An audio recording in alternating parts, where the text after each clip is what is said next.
Sports leader 95.7 FM and AM 950 The Fan, Rochester, an Odyssey sports station. It's time to start the show and talk about the sports we saw. Inside jokes and takes from Danger and Battaglia. Bills and the Sabres and the Amherst. Who gave a microphone to these jerks? Welcome to the sports bar, that's where you are. Welcome to the sports bar, that's where you are. Welcome to the sports bar, that's where you are. With Danger and Battaglia. Well. Very good afternoon to you on the eve of round one of the NFL draft. We welcome you on in to the Sports Bar with Danger and Battaglia. We're glad you're with us and listening along at 95.7 FM, AM 950, the Fan Rochester, and the free-to-download Odyssey app, and our stream up every afternoon from 3 until 6, streaming live on our YouTube channel and on Twitch at the Fan Rochester. I'm Danger, that's Battaglia. Welcome back, buddy. How's the Big Easy? How you doing, buddy? Since last we spoke, Gino, my life has been put in the spin cycle. I've been spit out. I think I'm better for the wear and tear, and it's been a hectic few days. That started really before I went to the Big Easy. I mean, the Big Easy is in and of itself its own story, and if you've ever been in New Orleans, you know, like, New Orleans is unlike any place in the world. It's a completely unique city. It is its own unique experience. And we landed on Monday. I missed my connecting flight. First time it's ever happened in my life. I had a connection. Doesn't that suck? It's the worst when you're, oh my gosh, it's gone. What do I do now? I literally ran across the Charlotte airport. The Charlotte airport, which is now in the top 10 as far as busiest airports in the world, and it resides in Charlotte, North Carolina. And it's an airport that is not equipped to be one of the top 10 busiest airports in the world. It's tight. There's a lot of people. The gates are crowded. There's not a lot of seating. It's just obvious that they've grown into a space that they need to expand. They need to expand. They haven't done. Anyways, I'm literally running across the airport because flights, for some reason, out of Rochester always have to be delayed by a few minutes.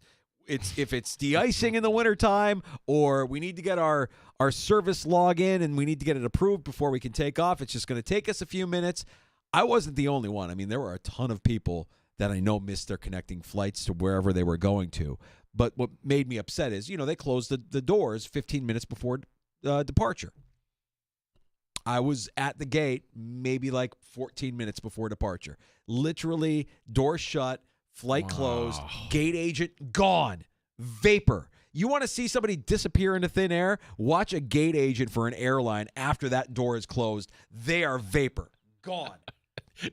No one to help you. Sorry. I had to go to the next gate over, and she looked at me like I had 3 inches. She's like, I'm at this gate. I don't know what you think I can do about that gate. I'm like, well, I know that the plane is there. Can you? She's like, no, there's nothing we can do about that. The door is FAA regulations. You're not getting in there. I'm like, all right, well, what can you do for me? Can you do anything for me? Yeah, go to customer service. They got me in the next flight. I get in New Orleans, middle of the afternoon. I'm waiting for my Uber at the New Orleans airport. I hear this crack that's I didn't know what it was. We've all heard thunder before, but have you heard thunder that sounds like a machine gun going off? Because that's what I heard. I'm like, oh my God, what the hell? It was the loudest crack of thunder. It must have been like really nearby in the vicinity. It must have happened right next to you, right? I mean, it was so loud. And then, of course, the biblical rains start coming down in New Orleans. It rained all day on Monday in New Orleans. Now, if you remember part of the problems that they had when Katrina hit New Orleans 20 years ago, water would just settle in New Orleans. New Orleans is kind of like scooped out like a bowl, and water just kind of settles in the center of the city. Yeah, you're right. So you have the Mississippi on one, Lake Pontchartrain on the other side. Right. And between the two, it's like, okay, it's not an island, but you got water in every direction. That's basically. right. Yeah. And so what New Orleans has is like a system of pumps. I guess they have like 93 or so like pumps. I'm learning about the city more and more with each passing minute. We're walking down the streets and it's pouring rain, and I'm seeing like the sewers are backing up, and like there's water coming out of the streets, like bubbling up from the drains in the streets. I'm like, is this normal? And I watched the morning news the next morning. They're like, they're talking about the pump system. And they're like, yeah, 89 of our 93 pumps throughout the city are working. I'm like, shouldn't that be 100%? Shouldn't it be 93 out of 93 pumps are functioning and working properly? Like, why are there 4 pumps not working that could potentially screw up this whole system that you have in terms of getting water out of your city? It dried up the next day, but man, that was rain like I haven't seen in a long time. And to see how quickly it settles and cars get stuck in the middle of the road because they can't get through and it just doesn't drain fast enough. Like, all right, now I get it. Now I didn't see anything nearly what the horrors of 20 years ago were, but I'm like, there are issues with their infrastructure to the point where when it rains, it rains aggressively. They don't really know what to do with it. That was all after the Easter weekend that I had, Gino. Well, this, I saw the post from Sandy, and I'm like, uh-oh. Walter's a good boy, danger. Have you ever had to play God? Because I had to play God over the weekend and decide. I always said, we had a guy that I work with when he said, because we were talking about getting a dog years ago. And he's like, I always look at my dog and I say, when I get my dog, I look at him, I'm like, I'm going to love you. I'm going to take care of you. I'm going to feed you. I'm going to give you a great home. You're going to have a great life. But if you're going to cost me more than, whatever that threshold is, I'm sorry. I can find another dog. Cold, but also kind of practical when you consider how much money it costs to care for an ailing animal. You would never do it with your kid. You would never do it with your family member. It's a tough one. Like, coming to 3 Heads coming up, the Gordon family, right? Yeah. And Brittany, I think, what was it? 2 ACLs, $10,000. Yeah. I'm like, what? And Chris the dad's like, no, I put the dog down. I wouldn't. Like, no, it's your dog. You gotta find the way to keep him around. We went to Easter Vigil on Saturday night. My daughter Leah read at Easter Mass. I was so proud. It was a great night, just unbelievable memory, right? And I'm beaming with pride as a dad. And I drop off my mother-in-law, and we get home. And at this point, it's maybe like 9:30. And Sandy goes, oh, I think Walter might have gotten into the Easter candy because she had hidden it in our closet. And the bag was tipped to its side. And she's like, I think Walter might have gotten into the Easter candy. And I kind of go walk around the house, and I find an empty cellophane wrapper of a dark chocolate bunny completely gone. 7 ounces of dark chocolate. Oh, no. Completely eaten up by my 23-pound miniature schnauzer. Now, and she's like, how could he have done this? He's never done this before. I'm like, pretty easy. I mean, he sniffed it out. It's not like it's tightly wrapped. It's wrapped in cellophane. And then he probably got a sniff of got the sound of the cellophane, which sounds exactly like any of his toys that he loves to play with. And he thought, treat. I'm getting this treat. And he got that treat. And it didn't take long for us to be like, that's a toxic dose of dark chocolate for a dog his size. Right. For those that don't know, chocolate and dogs, no. No, grapes, bad. Chocolate, bad. No. Like, some human food is just not meant to be consumed by dogs. In fact, they're toxic. So we immediately call the emergency pet hospital in East Rochester, who tell us, hey, we can treat him, but we can't keep him here. So we're booked. We're completely full. We don't have any space. So our suggestion is go to another neighboring city that has an emergency pet hospital. There's one in Buffalo. There's one in Syracuse. There's one in Corning. I'm like, I guess we're going to Buffalo. Before we go to Buffalo, dog yaks so much disgusting chocolate, which probably, honestly, saved his life. Because if he were to ingest that fully, he wouldn't be here. But he knew. Like, he started to feel it at that point. We drive to Buffalo. We drop him off. And they start explaining everything that's going on. And, hey, he could have problems with this. He could have pancreatitis.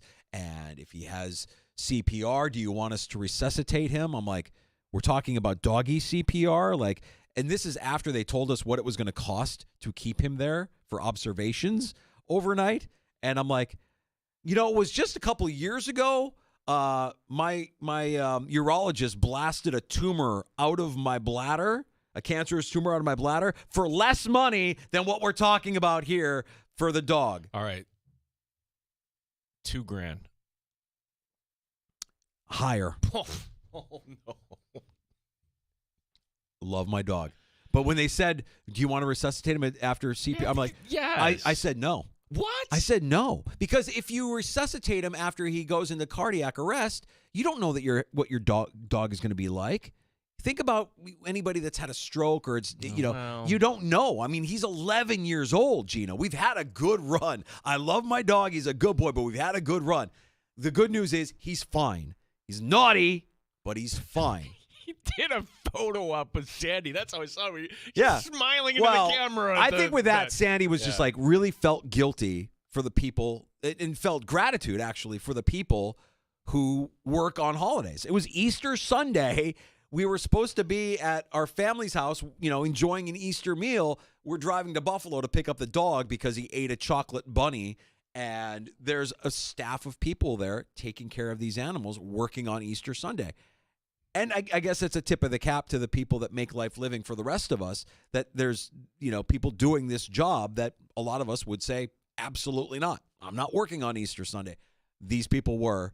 And for that, we're thankful. We still have our dog. He's on a bland diet. He's eating nothing but chicken and rice and egg whites, hard-boiled egg whites. So we're putting those, those dyed Easter eggs to good use this week with Walter. That was that turned me upside down, and then on top of that, the biblical rains and missing my connection. Back feeling good though, feeling good, and knowing fully that tomorrow is a historic day. We love days like tomorrow. These days like tomorrow are the kind of days that we mark time with. When we talk about sports marking time, we'll remember where we were when the Bills pick at 30 or what they do in the first round of tomorrow's NFL draft. Yeah, and what better way to start it? Again, we're going to be at Three Heads Brewing, just as we've been in years past. And if you've been there before with us, you know it's a great time. If you've heard us talk about it, well, why not? Because do you need a better day tomorrow than the NFL draft? And if you looked at the forecast tomorrow, Danger, with the patio they have out there, it's going to be spectacular. So invite you out. We're going to be there 3 to 6. Hanging out a little afterward, a little before. Pleased to report that right at the top of the show, one of our close friends will be on the set with us. He wants to see it all. Matt Perino, Syracuse Post-Standard Shout podcast, where he, even though he works for the Syracuse Post-Standard, of course, he's Buffalo-based. He lives in Buffalo, covers the Buffalo Bills. Well, he is going along with Ryan out to Turning Stone, where, okay, he doesn't have to be there till 7 o'clock for their event. And, well, he's making a little detour and joining us here for a little bit. I think it's great. Yeah. I completely put him on the spot, live on the air. It's hard for him to say no when he's put on the spot the way I put him on the spot, but I'm grateful that he's going to make some time for us. And we have the chance to talk to Matt Perino before the Bills are on the clock at pick 30. So that's tomorrow, and it's always a good time for a Kind IPA. Not like you need a reason to come out to Three Heads other than us being there live. You can have some of their great beer as well in the Neighborhood of the Arts there on Atlantic Avenue. We'll be there live from 3 until 6. Matt Perino stopping by on set. We'll also talk to Dan Fates, and we'll give you everything you need to know here leading up to tomorrow night's first round of the NFL draft. Yeah, and this is it here. 866-4FAN, 866-4326. Thanks to Tim Schneider, who filled in for you on Monday and Tuesday. Danger, it was one of those I had to laugh, and it was one of those I wish you were here. Driving around yesterday, and I hear the Infinity Sports Network, and here's some breaking news courtesy of Pete Traeger in the draft. I'm like, ooh, tell me what. We need some drama. We don't have any drama. We haven't had any trades. We haven't had any big-name players on the move. We haven't had any draft picks swap, nothing. So I'm thinking, finally, here it is. Yeah. The Cleveland Browns and the New York Giants are fielding offers for picks 2 and 3. Oh, that's breaking news? I have all the respect in the world for Pete Traeger, and he's starting this job at ESPN, but that is how the sausage is made, folks. That is not news. News would have been Cleveland has made their decision. News would have been the Giants are talking to 2 teams specifically. Of course they're fielding offers. Who's not fielding offers? See, I view it as nobody is making offers, and that's somebody reaching out to Schrager saying, "Oh, you need something? Yeah, let's drum up some interest because we need the phones to ring. We would listen to some offers, but we're not getting any." Yeah, and that became like yesterday, like all of a sudden the talking point. I'm like, this is not a talking point. This is silly. It is noteworthy, though, as you mentioned, the lack of action. Did you know this, Danger? You have to go back to the year 1993 to find going into a draft where picks 1 through whatever haven't been traded. In fact, you could just say, because back then they didn't have 32 teams. They had only 28. It's the first time ever we've had picks 1 through 32 in order, remaining intact. There hasn't been a pick swap. There hasn't been a trade of a pick for a player. None of that right now. Interesting. Yeah, that's interesting. Being in New Orleans, I'm in the middle of, Who Dat Nation, and our sister station in New Orleans actually covers the Saints. So they're talking about the Saints, and I floated my idea by all of them. I said, look, I'm going to solve all your problems, okay? You don't want to take Shador at 9. Take a lineman at 9. I know it's not sexy. Eat your spinach this year. Take a lineman at 9. Let Spencer Rattler play this season. Win 2 games. Get one against Tampa. Get one against Atlanta. Feel good about yourself beating Atlanta at least once.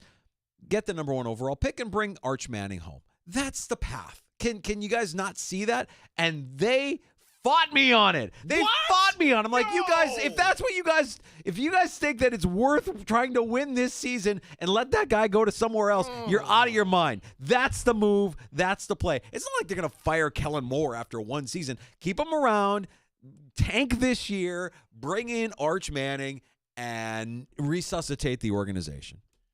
That is an organization and a fan base just fat. Like Fat Tuesday down in New Orleans. No, go on a diet. This is what you have to do to win. Or whatever analogy you want to say, maxing out their credit card. Okay, sure, you can draft Shador and maybe win 7-8 games and be farting around. Is that really what you want? Or do you want to win a championship? Yeah.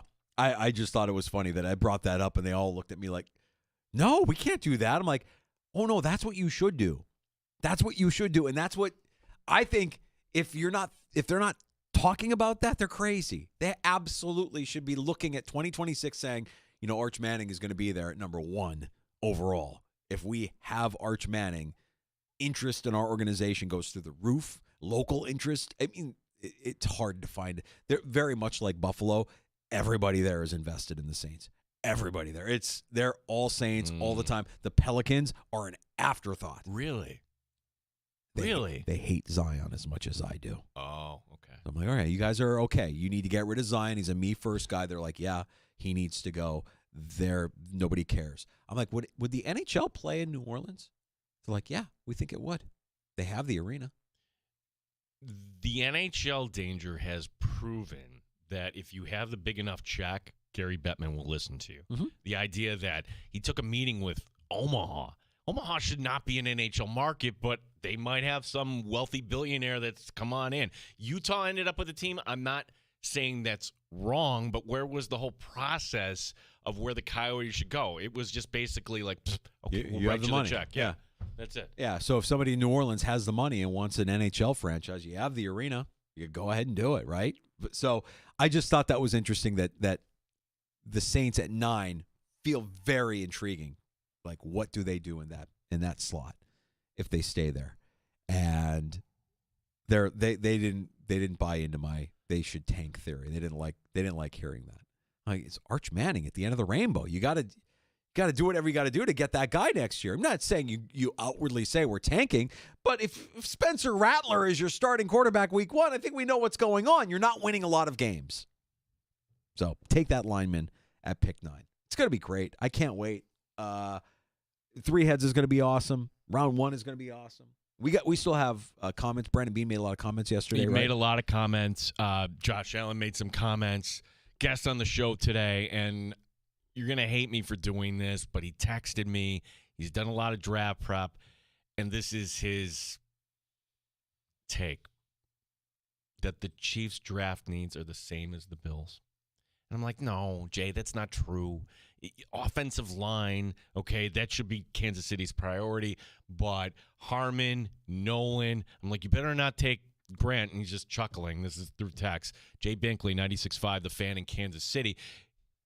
History's not going to repeat itself, will it, Danger? Where Kansas City leapfrogs the Bills and gets a guy? It's happened twice. Yeah. I was encouraged when I saw our girl Elena Getzenberg from ESPN and the Insiders mock draft, the NFL Nation reporters mock draft. She selected at pick 30 for the Buffalo Bills, Kenneth Grant, defensive tackle, University of Michigan. Yes, Elena. Yeah, damn right. That's the pick. So much information is being spouted, but there's a guy that's been covering the draft for a long, long time, Tony Pauline. And yeah, Tony Pauline. Hey, Tony Pauline. He's from New Jersey. He's been doing this as long as anybody. Yeah. But it's just a few lines in his report where he says he has a source that Brandon Beane and his staff have only 12 guys with first-round grades in this draft. I don't think Kenneth Grant would be one of them, Danger. Look, you can go much worse than Kenneth Grant at 30. You don't think they have a first-round grade on Kenneth Grant? No. Really? Not if he's going to be available at 30. Oh, I don't know. He looks like a first-rounder to me. I'm not a scout. I'm not a pro scout. I don't work for an NFL team. The thing is, whoever the Bills take, you'll have people that are outraged, people that say this is the best. I think we've all kind of learned, all right, let's just kind of You love that Josh Allen pick that they made in 2018. That was your favorite. You and Masterstroke, inconsolable, just out of your minds. There is video of that somewhere. Me breaking my glasses. Somewhere. We'll get Jay on with us later this afternoon. Jay Binkley from 96.5 The Fan in Kansas City. Also joining us next in the sports bars he does every Wednesday to give us winners in the NBA, winners on the Major League Baseball diamond. PJ Glasser, the host of Send It In on the BetMGM network. We've got 2 games in the NBA tonight that, all right, if you want to bet, you cover Boston over Orlando.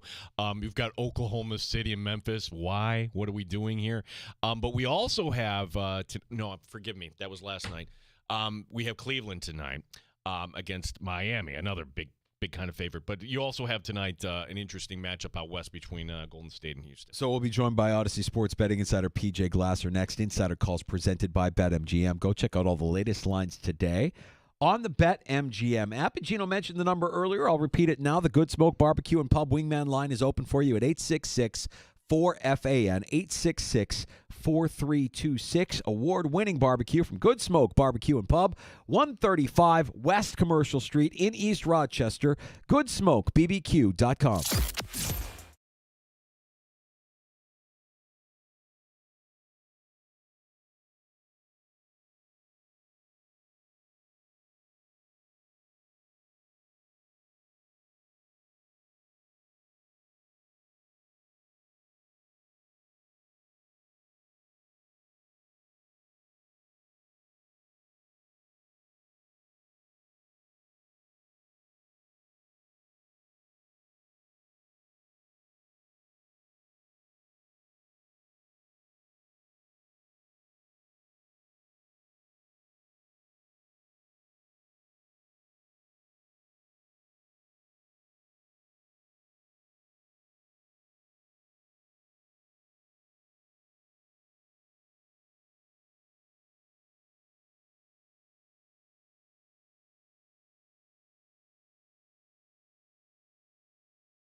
At pick number 30, General Manager Brandon Beane of the Buffalo Bills has a plan. I think we would get better value by moving back into the second round, taking a player there, and then get whatever else that you can get. So I think it's truly, Sal, setting your board, reading your board, and having options both ways. We constantly are talking to people ahead of us and the people behind us and waiting to see how it falls. PJ Glass, your host of Send It In, joining us next here in the Sports Bar. Major League Scoreboard on this getaway Wednesday. The Yankees trying to avoid the sweep. So far, so good. They're up 5-1 on the Guardians. They're in the 8th. At Citi Field, the Mets and Phillies, they're tied at 2 in the 8th. Tigers are up on the Padres in the 9th, 6-0. Reds doubling up the Marlins 4-2. They are also in the 9th. Gene Battaglin, the sports leader, the Fan, Rochester. Top Shelf Sports Talk. You're hanging out in the Sports Bar with Danger and Battaglia on the Sports Leader, 95.7 FM and AM 950, The Fan, Rochester. We're joined now by the host of Send It In, an Odyssey Sports betting insider, PJ Glasser. Insider calls presented by BetMGM. Go check out all the latest lines today on the BetMGM app. We've got the NFL Draft tomorrow night. We've got Major League Baseball action, PJ.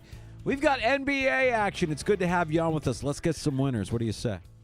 Let's do it, fellas. Great time of the year, like you said. I mean, pretty much, any kind of sport that people like, pretty much have a piece of it going on right now. Great time of year. Yeah, the game, I think that I wish was on 7 Eastern. It's going to be on at 9:30 tonight, up a little later for Golden State in Houston. And here is Houston, a favorite in Game 2. Golden State taking Game 1. BJ, any plays in this matchup here tonight? Yeah, Gene, I like the Rockets on the money line. I like the over as well, you guys. So the total in Game 1 was 213.5. It's at 204.5 right now, which is just kind of insane that off of one game it's moved 9 points. So, it was an extreme under game. But again, Jalen Green, Fred VanVleet for the Rockets, two of their top scorers. You go back and look at how they shot the ball, probably not going to shoot that way maybe any other game the rest of the series. So, both teams will adjust. You got great coaches in Udoka and Steve Kerr. I think 204.5 is too low, so I like the over there. And then I like the Rockets on the money line. I don't really want to lay the 3.5 over the possession. Game 1 was close. I would expect this game to be close as well. So I like Houston there. And then, guys, just looking like big picture right now on BetMGM, the Warriors are minus 400 to win the series. The Rockets are plus 310. I think Golden State is going to win.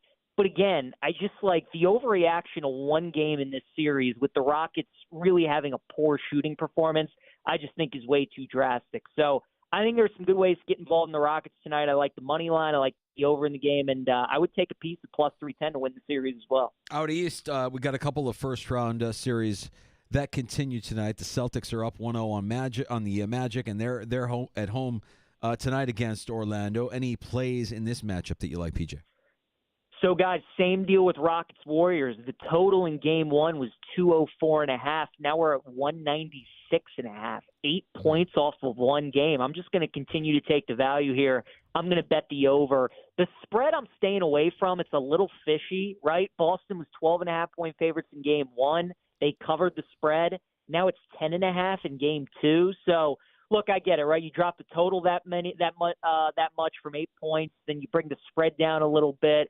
I'm staying away from the spread, you guys, but I do like betting the over in that game as well. Again, if you're going to move a line 8 points off of one game and there's no major injuries, I'm going to bet the other way. So I like the over in both the Magic game and the Warriors game as well. Yeah, and then you've got Miami Cleveland, which is buried to NBA TV. Your thoughts on that? And also, PJ, for a lot of our listeners, the Knicks tomorrow night in Detroit, and to me, just the eye test there, it hasn't looked right. I thought the Knicks are fortunate to win Game 1, didn't deserve to win Game 2, and Tibbs complaining about officiating, which I don't think is the reason. That's just my opinion. But your thoughts on the Knicks as well as what we're going to have here tonight between Miami and Cleveland. So, yeah, I'll start with the Heat game. I like Miami plus the points. I think this is a good bet with them. Look, that Game 1 was just a bad spot. They had played 3 straight road games in a row, right? You play the 2 playing games on the road at Chicago, at Atlanta. That game went to overtime. Then you turn around, you get the 1 seed who's off of an extended rest. And Miami, at no point did it feel like they were going to win that game, but they were always hovering around the spread. So now you get a little extra rest. You played a game. Spoelstra, as we know, is one of the best in the business. I like the Heat to keep it close tonight, so I'll take them plus 12.5. Knicks Pistons, Gene, this is a tough one. I think the best way, the way this series has been going the first two games, right? Detroit's kind of built the lead in the first half, third quarter. The Knicks have kind of cut into it, and that's really the way I think you bet it. Obviously, they made the 21-0 run, as you mentioned, in game one.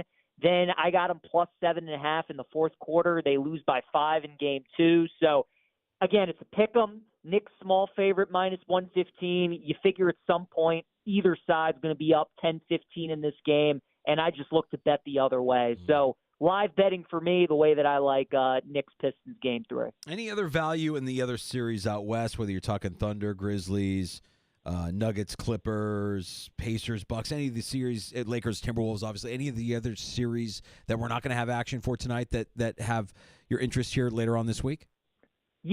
I think Pacers, Bucks, a lot of people like Milwaukee to pull off the upset in that series. And, you got them at plus 170 at the start of the series. Now you're getting them at plus 425. And we know the old saying, right? A series doesn't start until the road team wins. Dame played in game 2. He's back. The Bucks looked much better in game 2. Look, Indiana's a really good team at home. They're tough to beat at home. I think going back home to Milwaukee, though, this series could easily be tied 2-2. So I think the fact you're getting Milwaukee at plus 425, I think that's some pretty good value there. And then Clippers Nuggets, you guys, I think you got to look at Denver at plus 160. I think the Clippers are the better team. And even though Jokic is the best player in the world, Kawhi's the best closer in that series. And the way he was able to take over game 2, that's how they won it. But look, they needed him to nearly shoot like a perfect percentage from the field and score 39 for them to win that game. So even though I feel like the Clippers are better, I just, guys, you watch these teams play, and like the Nuggets could easily be up 2-0, and it doesn't feel like they've played their best ball. So, again, just from a value standpoint, I think this is going to be 2-2 going back to Denver for Game 5. I like the plus 160 with the Nuggets as well. Yeah, we're talking to PJ Glass, your host of Send It In, which you can hear daily on the BetMGM network. PJ, as far as baseball, you've got 10 games tonight. Typically Wednesday is more of a getaway day, and we have the Mets in progress. We have the Yankees in progress. But if we want a little action here tonight, I know you've got some thoughts on this. I'm looking at some of these. Twins minus 250 against the White Sox.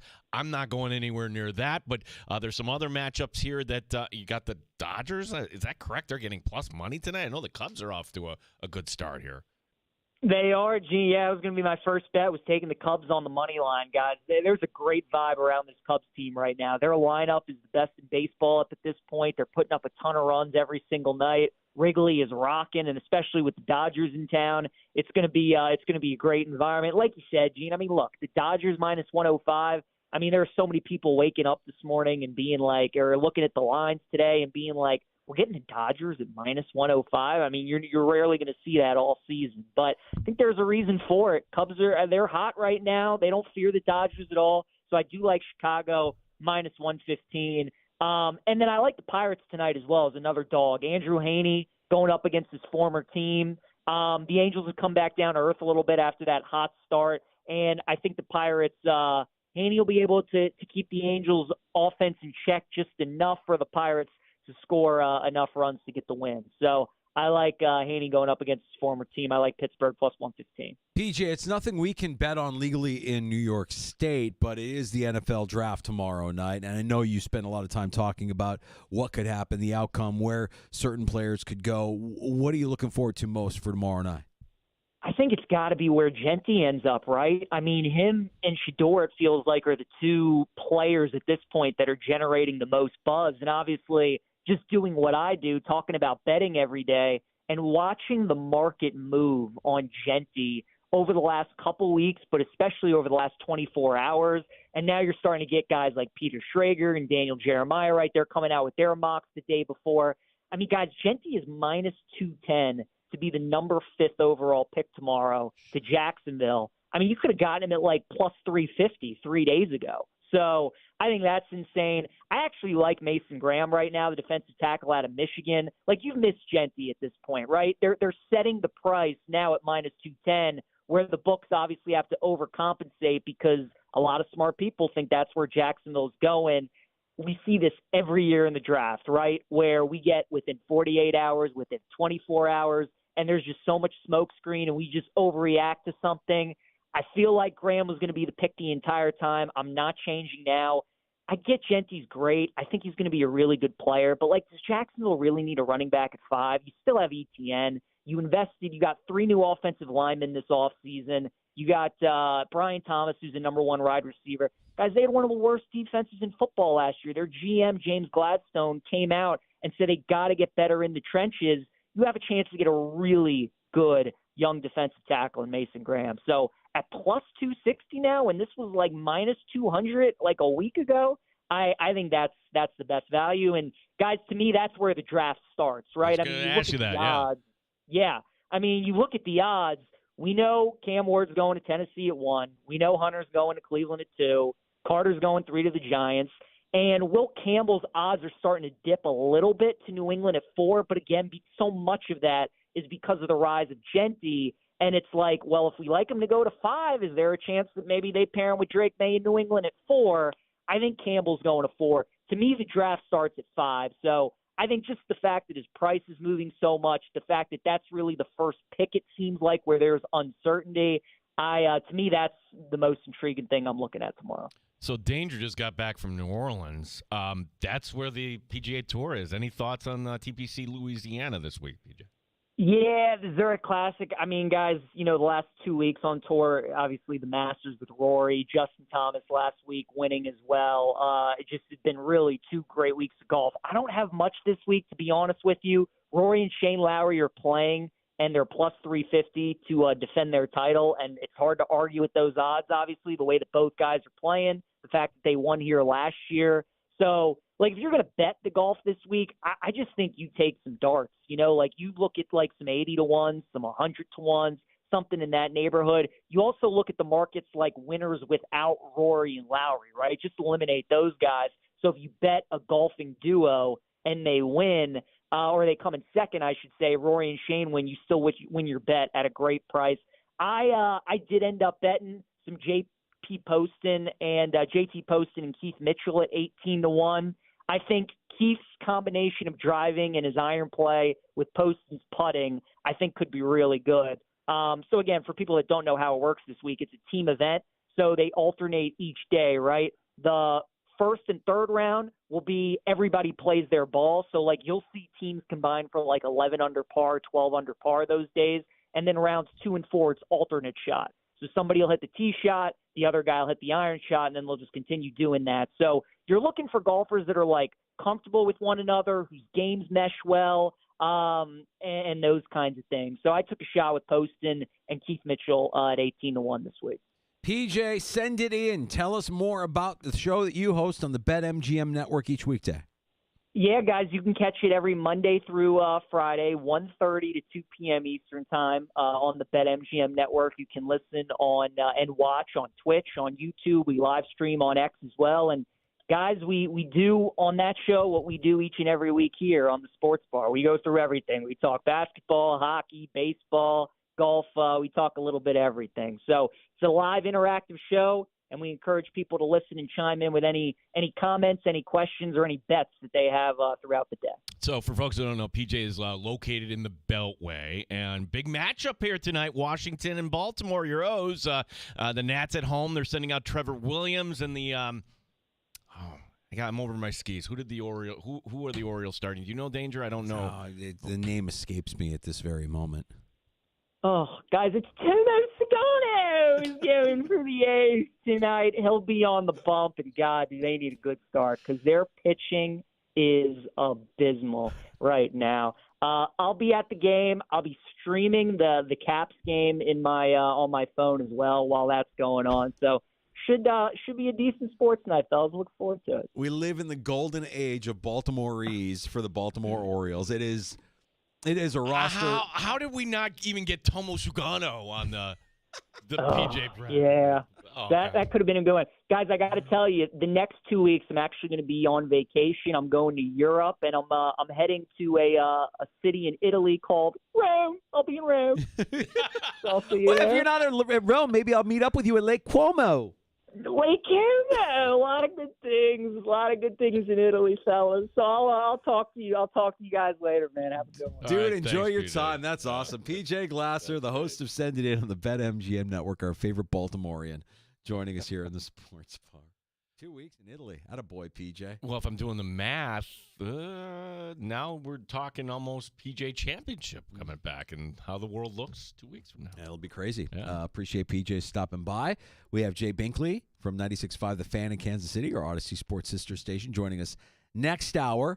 I've got a radical proposal for the NBA postseason, the NHL postseason, and basically every sport, because I've noticed that I think we, as a society, get more invested and more interested when this happens in our favorite sporting events. When is our next Aaron Rodgers update? It's tomorrow, right? I'm gonna cackle. I hope everybody kind of cackles that, and he's gonna have to let everybody know what he's up to. Well, I've got some thoughts on who's involved in this. 866-4FAN if you want to pull up a stool and join us. 866-4326.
The Fan Rochester at home by asking it to play 95.7 The Fan. Here we are in the NBA postseason. NHL Stanley Cup playoffs are going on. Fun, right? Great time of year on the sports calendar. Mm-hmm. But it's not enough for me. I want more.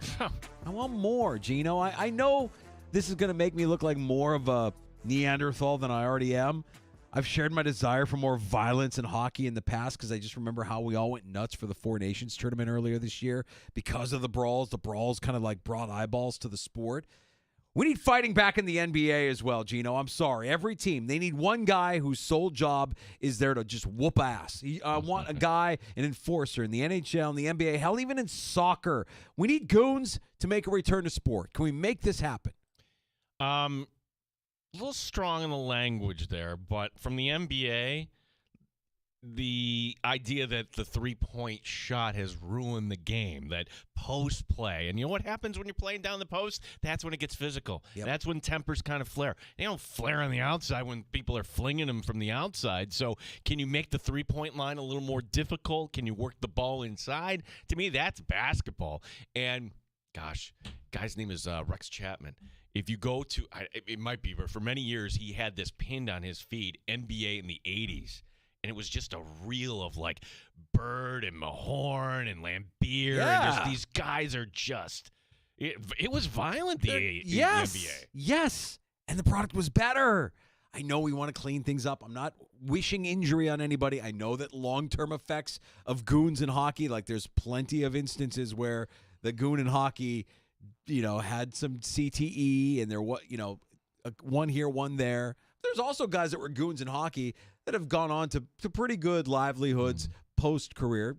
We don't have to look farther than Rob Ray, seeing Ty Domi in the stands as his son was, winning the game. Isn't that crazy? It's crazy. Yeah. But these guys are still there. Side detour here.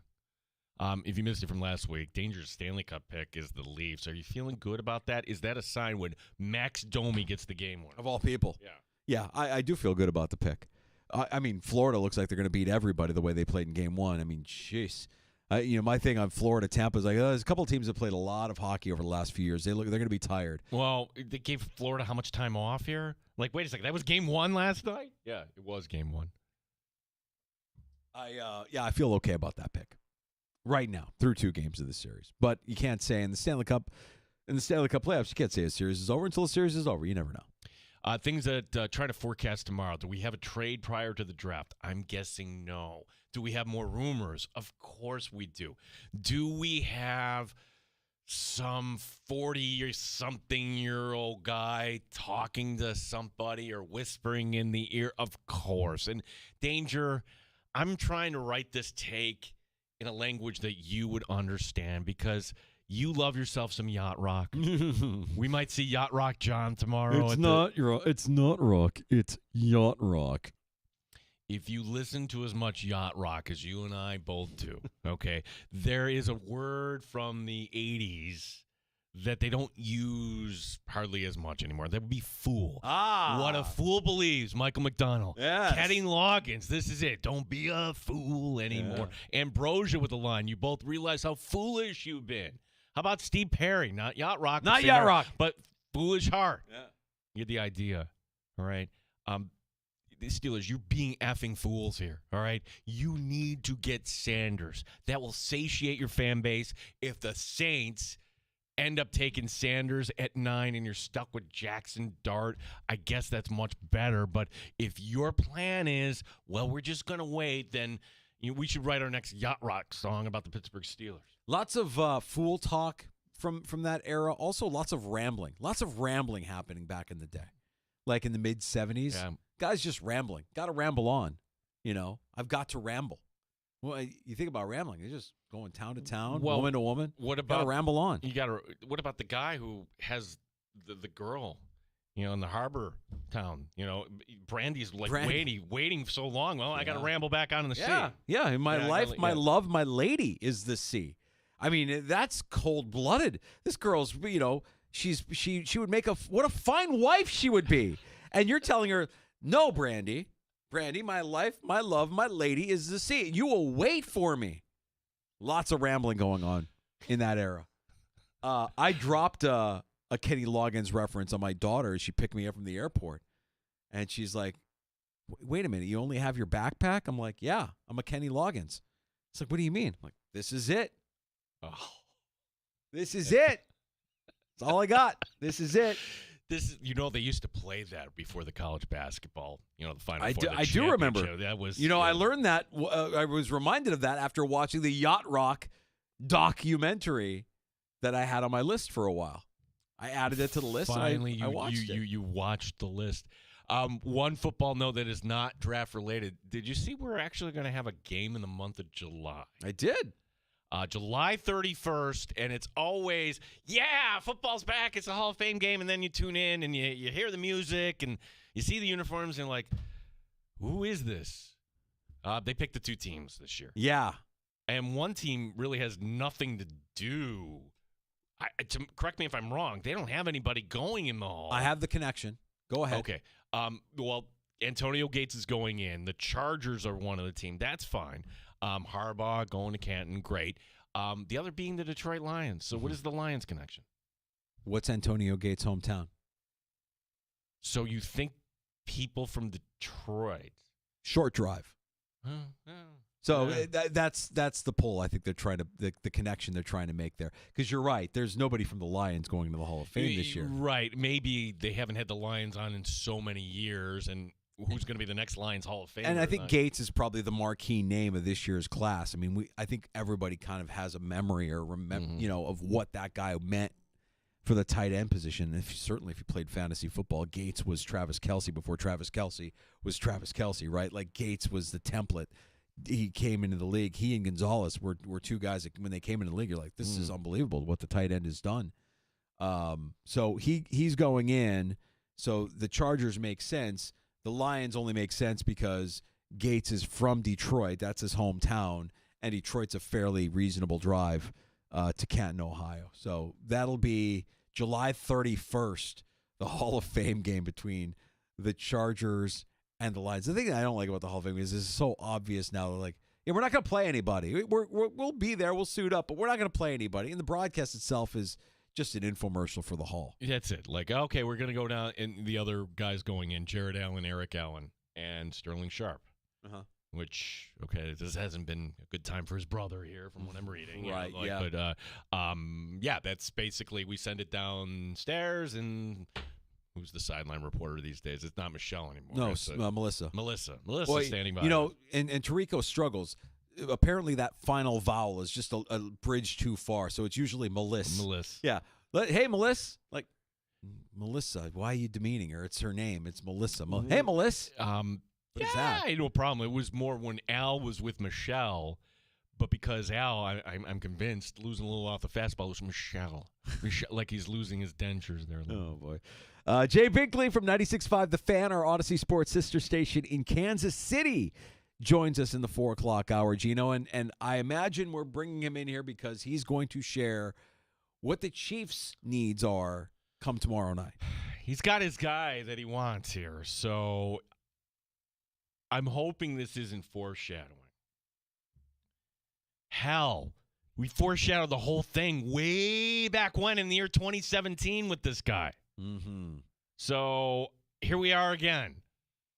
Binkley again. You're talking about when we had Binkley on for the first time we had Jay Binkley on the sports bar was the day after the Bills traded out of their pick so that the Chiefs could select Patrick Mahomes. Moving up to number 10.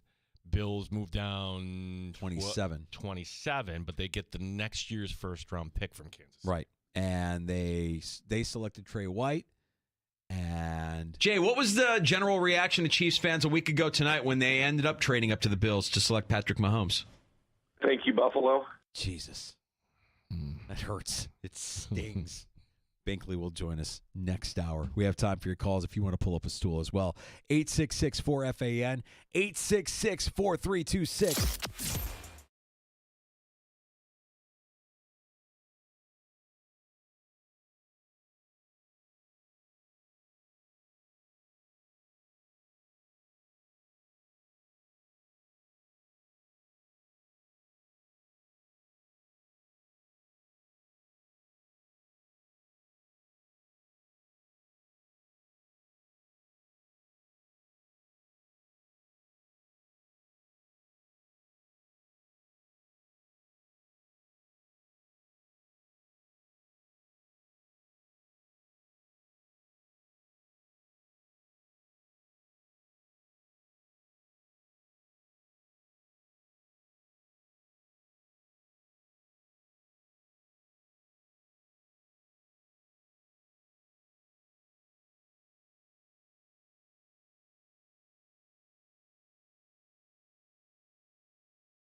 WNBF Rochester, the sports leader. 95.7 FM and AM 950. The Fan, Rochester.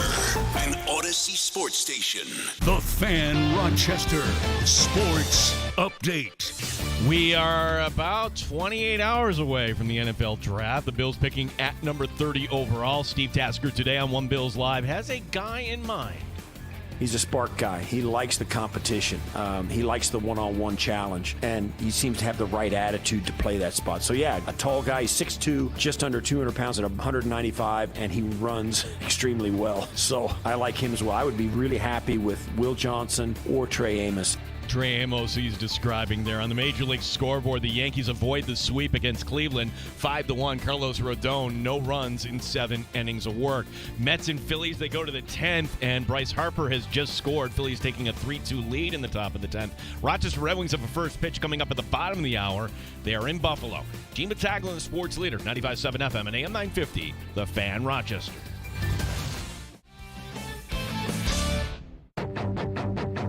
The Sports Bar with Danger and Battaglia. Welcome, football fans. Are you ready? Green Bay, Wisconsin. That's what I'm talking about. It's the calm before the storm. Round 1 of the NFL draft coming up tomorrow night from Green Bay. Tomorrow is draft day. It's draft eve. And I said yes. Cam Ward, Travis Hunter, Abdul Carter. Trades potentially being made at the very, very top. There's going to be a lot more movement than there has been in the past. The 2025 Hall of Fame game, Chargers and Lions, July 31st in Canton, Ohio. Mike Danger. Mention Three Heads. We will be there. Tomorrow. Live show 3 until 6. Looking forward to seeing you at Three Heads. We take the show on the road for the NFL draft. Can't wait. Let's go! Gene Battaglia. I'm so excited on the path that the Buffalo Bills are taking. They are the team of destiny. I am happy. 95.7 FM and AM 950, The Fan, Rochester. Just looking over the list here, people, the regulars that have RSVP'd for tomorrow at Three Heads. Yeah, we got John, we got Greg, we got the Gordon family, we've got Joey and Monica. I see Aaron RSVPing. Aaron, our favorite Cowboys fan, our regular that joins us on X at the Fan Rochester. A big thank you to Chris from South Central Kentucky. I'm sorry I missed you, buddy, but I appreciate Chris bearing gifts. Always knows the way to my heart. A bottle of Elijah Craig. Thank you for that, Chris. It will be enjoyed, and look forward to seeing you in person tomorrow. Thanks for making the trek from South Central Kentucky. I mean, he has family here. He didn't make the trek for us, but it'll be fun to see everybody tomorrow afternoon. Well, he came down to the studios, and unlike Greg the one time, I'm watching you. Pizza Dude's like, hey, Chris is out there. I'm like, oh, okay, and then knew exactly what car he was driving. There's a Bills license plate on the front, and I guess Kentucky is one of those states where you don't need a license plate on the front and the back. So the back was Kentucky, front was Buffalo Bills. All right. So there we go. What is going on in this Mets game? And we have the audio down. Looked like Edwin Diaz leaving the game with a trainer, and now the Phillies are arguing about something. I don't know. The Phillies have taken a 3-2 lead. Funny how your team and my team have – it's been a lot of fun for the Mets. It's been a lot of fun for the Cubs. If Diaz is going to be a problem, and Diaz hasn't been off to a great start. It's like the Mets bullpen a little concerned about. You have the same problem. Oh, man. I mean, the Cubs have been so much fun, just entertaining, come from behind wins, winning in improbable ways, scoring a lot of runs, a ton of offense. They've got the best lineup right now in Major League Baseball, and they've got an absolutely putrid bullpen that I don't think is going to get them anywhere. It's maddening to watch, but also exciting at the same time. I mean, it is still just April. That's what I hear, Danger. Mm-hmm. Don't get too excited about winning a series against the Phillies. It's April. I'm not getting too excited about beating the Dodgers in the fashion that they do. So, they beat the Dodgers in L.A., beat them again last night, scoring a lot of runs, but scoring a lot of runs out of necessity, not necessarily dominating. Their bullpen is bad. The phone number here, 866-4FAN, 866-4326. We can talk about certainly, Brandon Beane and Josh Allen speaking yesterday, as well as Tre'Davious White, and White kind of a feel-good story there. Numbers released on Tre'Davious White's contract today, and there was some guaranteed dollars in there. It's not really a 6.1, but I think it's enough, Danger, that you're keeping Tre'Davious White on the roster when you are giving him any guaranteed money here. You have the dead cap money still assigned to him as well. I mean, when you break it down with the dead cap and what you're paying him this year, it's basically like you're getting him for a year and $7 million. Okay, a year and $7 million to have Trey White around and potentially contributing. I mean, it seems like a lot, but I think it's probably just fine, and it certainly doesn't stop them from taking a corner if they so desire as early as tomorrow night in the NFL draft. Yeah, is Tre'Davious White. It's 1 year, $3 million base. Okay, the base is nothing, right? That if he doesn't make the team, you don't own him. $2.2 million guaranteed, $3.8 million in incentives. So the worst case scenario is that it'll be a $2.88 million cap hit. What was the cap hit for MVS? Brandon Beane's not afraid. Like, that seems like his wheelhouse. Like, okay, we'll roll the dice here. And as far as corner four, my question, we talked to Matt Perino on Tuesday. We talked to Nate Geary on Monday. Tre'Davious White's not the kind of guy that is going to come back in and like, this is my job. I think he knows his role at this point. Sure. Yeah, so I think he's going to be fine, being a spot guy. Now, that being said, I think we've kind of shifted. Tell me if you agree on this, because when the signing happened, this won't change anything in terms of the Buffalo Bills and drafting a corner. Well, says who? I mean, if Trey Amos is available in the second round or some of these corners we've kind of explored, but if you're comparing this to the year they drafted Kyer Elam, they drafted Kyer Elam because they were in a pickle. They had no other answers. And although it would be unsavory to wait until the fourth round to take a corner danger, at least you would have something with Dane Jackson, Tre'Davious White, other ideas at corner two. Brandon Beane doesn't have to be pressured into taking a corner on either Thursday or Friday. Yeah, I agree with that. But I don't know that I think they do have to do something with the defensive tackle. I think they do need to do something with the defensive line. That's why I've been kind of bound. Well, that's the other part, too, is like Brandon Beane yesterday. And Tim, he knew the lie detector. It was working yesterday. I mean, McDermott didn't speak. It was Brandon Beane. What do we call it when Beane lies? I don't know. Brandon Beane. The suspensions of Hoyt and Ogunjobi do not affect how we prepare for the draft. Lies. Really? Okay, then tell me who is going to be on the defensive tackle position week one. Brandon, go. Oh, you're gonna wait till the end of the draft to address that? You're gonna look at undrafted free agents? No, of course not. Yeah, I felt somewhat vindicated when I saw somebody far smarter than me, Elena Getzenberg, mocking my guy to the Bills at 30. Oh, danger. Give yourself some credit. Elena listens to the Sports Bar. Thank you, Elena. We appreciate that, of course. Yeah, hearing her say that that it could be Kenneth Grant, I'll take that. I think that's who I'm planting my flag, and that's my Bills draft crush. I came to the conclusion maybe like 2 weeks ago now. Like, okay, go get a big, athletic, game-changing kind of defensive lineman. Let me ask you a question. What percentage would you put it that the Giants quarterbacks week one would be, and again, I don't know the order here, would be Russell Wilson, Jameis Winston, and then Tommy DeVito. And then in other words, they didn't draft a quarterback, or they waited until later and the guy is on the practice squad. I think that would be unlikely. And for that reason, well, when do the Giants want to get back into the first round? And who does Joe Shane have a relationship with? That's one of many opportunities for the Bills to trade back here. If you're a believer that everything gets said for a reason and reports get spread for a reason, this is from your sports update earlier, Brandon Beane, on following the board and being mobile. I think we would get better value by moving back into the second round, taking a player there, and then get whatever else that you can get. So I think it's truly, Sal, setting your board, reading your board, and having options both ways. We constantly are talking to people ahead of us and the people behind us and waiting to see how it falls. Wait a second. That should be breaking news. The Buffalo Bills are talking to people. They're having conversations. Yeah. No. Talking to people. Conversations is the loser. Well, we had conversations. Well, hearing him say that you're constantly talking to people in front of him, behind you, We'll be talking to Jay Binkley from 96.5 The Fan in Kansas City, our Odyssey Sports sister station there. One of the teams behind the Buffalo Bills has made it an industry of drafting players acquired from Buffalo Bills draft picks and seeing them become superstars. We'll see what the Chiefs might be wanting to do here as they're on the clock right after the Buffalo Bills. That's coming up here in just a few. Your calls always welcome, 866-4FAN, 866-4326. And yes, today we learned that we will have a football game in July. It's the first kind of scheduling morsel here, preseason scheduling morsel. The Hall of Fame game will feature the Chargers and the Lions with Antonio Gates going into Canton. Yeah, I did that one year.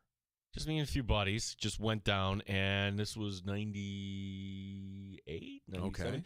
Okay. It was Marshall Faulk and the Colts against the Saints, which ended up being a Super Bowl matchup years later down the road. And this is before they redid everything. It was so long ago, Danger, they had – it was just on the front steps. You want to talk about casual. Anybody just kind of showed up, which we did. Charlie Joyner went in. Joe Gibbs went in. Charlie Joyner, he was teammates with there was a player in San Diego. Running back. No, not Fouts. Fouts is good, but no, not. Why is his name escaping it's not, me? not Antro Means. Just a big bruising back.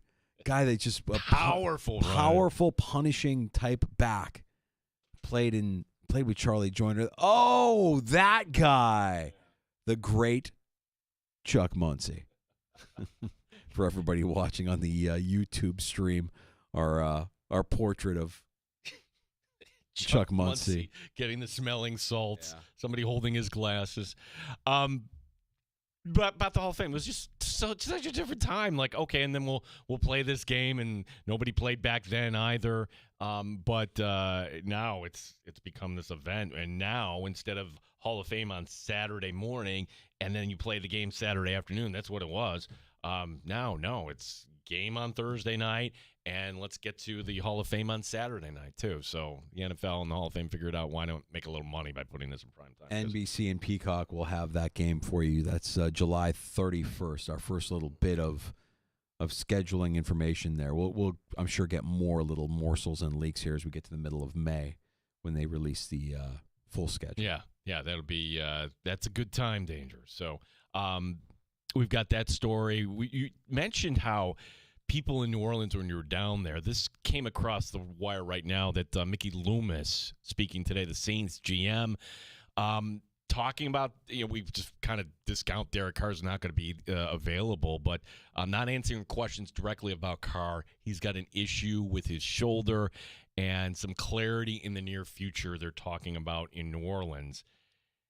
Spencer Rattler for the whole year and just do a tank here, and that'd be the way to go? I think that's the way to go.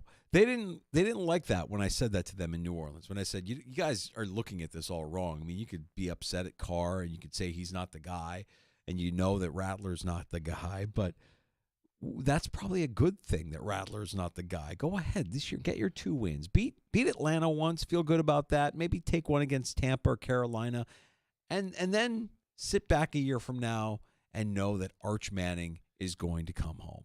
That would be fantastic for the New Orleans Saints. I stopped short of telling them that my mom was a Saints fan, only out of sympathy and pity. She always felt bad watching the Saints on TV because all the fans always wore paper bags on their heads, and she felt bad for the Saints because they always lost. What was like the ownership in them? Like, because I remember bum O.A. Phillips with the cowboy hat, and like they still couldn't get it right there. Yeah, they had the snake there for a while. Yeah, no, they struggled mightily for many, many years. Gail Benson's name actually came up in one of our meetings because, of course, as the owner of the Saints, we were talking about marketing strategies, and there's a couple of electronic billboards on either side of the Caesars Superdome, and we were, throwing out ideas, and somebody said, well, I go to church with Gail Benson, so I can tell you, she's fairly conservative, and she's not going to allow really anything risque to go up on her billboards. I know you're shocked that I might have brought up a campaign that could have been a little bit edgy or risque, but yeah, Gail Benson ain't going to let that fly in her city. Well, I think it's funny, like an NFL owner, I'm at church, NFL owners are accessible? No. I Get don't outta think here. they're church. They're That's at not, church no, together. that sounds a little too like common folk. What do we really? That's what's endearing about her, I guess. I mean, they're not like hanging out afterwards, but she's there. It's a religious community.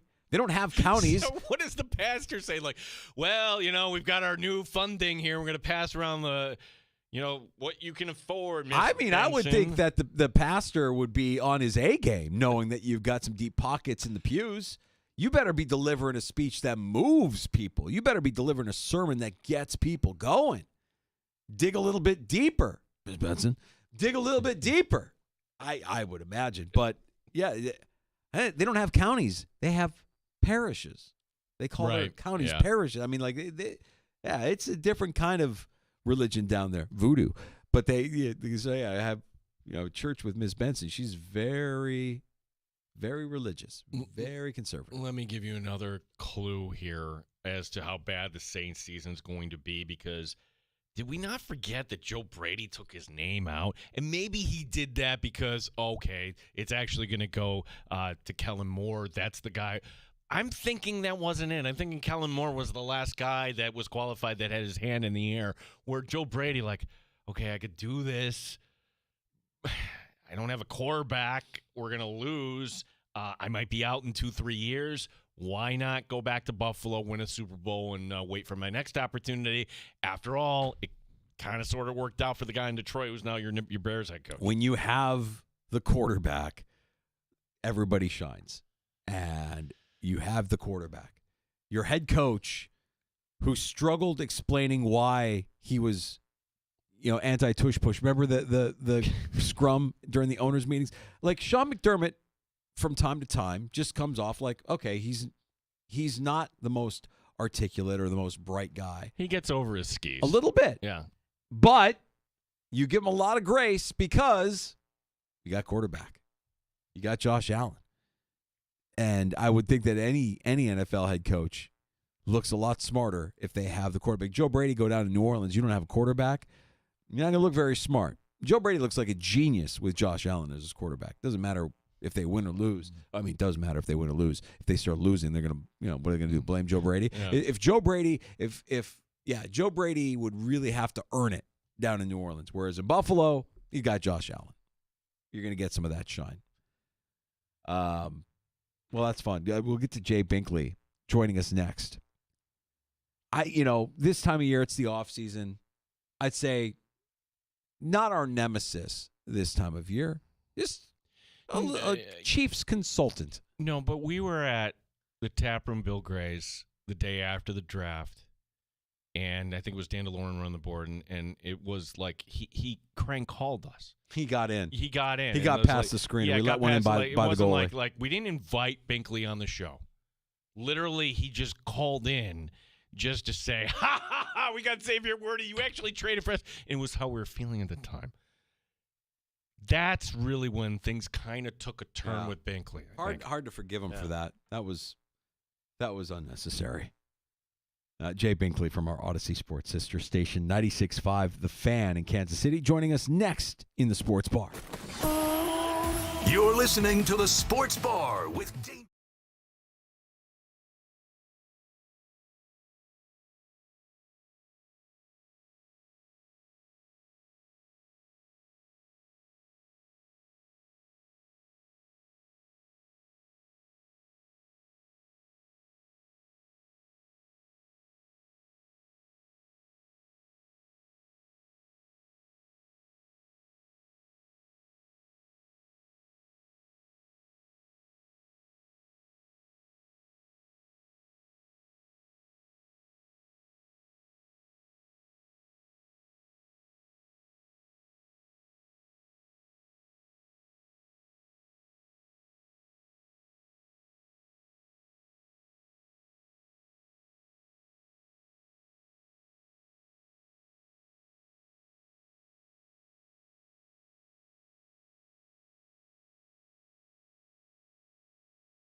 Fan Rochester Sports Update. NFL draft tomorrow night. The Bills, of course, at pick 30. General Manager Brandon Beane has a plan. I think we would get better value. Team that is behind the Bills in the draft, Kansas City. We'll talk to Jade Binkley, 96.5 The Fan in Kansas City. He joins us next year in the Sports Bar. On the Major League scoreboard, the Mets pull it out in the bottom of the 10th, sweeping the Phillies 4-3. The final. The Yankees avoid the sweep in Cleveland today. 5-1. They defeat the Guardians. Tigers over the Padres 6-0. Gene Battaglia, the sports leader, 95.7 FM and AM 950, The Fan, Rochester. The beer is cold and the wings are hot. You're in the Sports Bar with Danger and Battaglia on the Sports Leader, 95. Our Odyssey Sports sister station, 96.5 The Fan in Kansas City, joining us now. 2017. Feels like just yesterday, Jay. We've got a similar situation here with the Bills and the Chiefs. Back-to-back, the end of round one. Looking forward to tomorrow night. How you been, buddy? Hey, we've been doing good, man, but I didn't think we were your sister station anymore. I thought it was something else. No, Jay. I thought it was a daddy station until the Bills beat the Chiefs in the playoffs. No, you didn't lose the Super Bowl. You got clocked. So you were in the same boat as the Bills. You didn't win the thing this year. You didn't win. I got good news for you, too, Gene. I know you're coming in this July. I'm getting you Royals and Mets tickets here in Kansas City, and that Friday night is the Eric Hosmer bobblehead night and a celebration of the 2015 World Championship over the Mets. You're going to love it, man. It's going to be fun sitting there with you for that. Jay, you can keep the bobblehead. Jay, I'm realizing that Gene is a glutton for punishment. He keeps inviting you into the sports bar, and you just torment him. You're living rent-free in this dude's kitchen. Well, it's going to be fun sitting there with him, just reminiscing about that as we look at Arrowhead as we walk into the stadium and stuff. It's going to be fun. Jay, yes, well, sir. talking about living rent-free, and we played the quote about Patrick Mahomes. Now, as Ron and others, because we were talking about that earlier, have pointed out, look, I'm okay with Patrick Mahomes ending up in Kansas City because the first round gives the Bills the collateral they needed to move up and get Josh Allen. We're all good, okay? It was last year and Xavier Worthy. Two teams, the Chiefs and the Bills, that needed a wide receiver, and here was the Chiefs trading with the Bills, not leapfrogging, trading. So when we talk about Kansas City's needs, defensive line being right at the top for Buffalo, where does defensive line rank right now in terms of needs for Kansas City entering the draft? I think it ranks number one. And it's one of those deals where you look at the draft board and you think, all right, who could be possible trade partners if they wanted to trade up and get ahead of Buffalo? Maybe the Rams at 26, or maybe moving up to Vikings at 24. Last year I sat there, I marked Buffalo off the list. I thought there's no way they're going to take their phone call. No way. And then they do. And I was shocked by that. But yes, defensive line, I think they're earmarked for that. I know everybody has Chiefs being mocked at offensive tackle and all that. That's not going to happen. A lot of people want that, and they saw the Super Bowl and they think, well, that's what they need. Well, yeah, they do need it, but they address that in free agency to some extent. Not wild about this offensive line class, as I'm sure you guys aren't either. But defensive tackle, edge, I think the two priorities for the Chiefs in round one, that is such a deep position. Walk me through that, Jay, because I'm like everybody else. I'm dumbfounded to hear that a team that has Chris Jones is going to be looking for defensive line help when their offensive line kind of let them down the stretch, and you've lost some key pieces there. No, it did. No, 100% it did. No question about it. But, they're going to restock for the defensive line. They like a rotation on the defensive line. They do need help on the offensive line. There's no question about that. And they lost Joe Thuney when they traded him to the Bears. So that's a huge loss at left guard for the Chiefs. They did sign Jalen Moore to be the left tackle during free agency. I just don't know, man. Unless you're going to trade up into the top 10 to 15, can you get a true left tackle? And I don't even know if there's 100% there, because the best tackle in this draft, in my opinion, is Armand Nimbu from Mizzou, and he's a right tackle. So I think left tackle is a real stretch in this draft. And to expect someone, I know the popular one is Josh Simmons, Ohio State, with Kansas City, but I'll remind people, Brett Veach has never taken an Ohio State player at all in the NFL draft.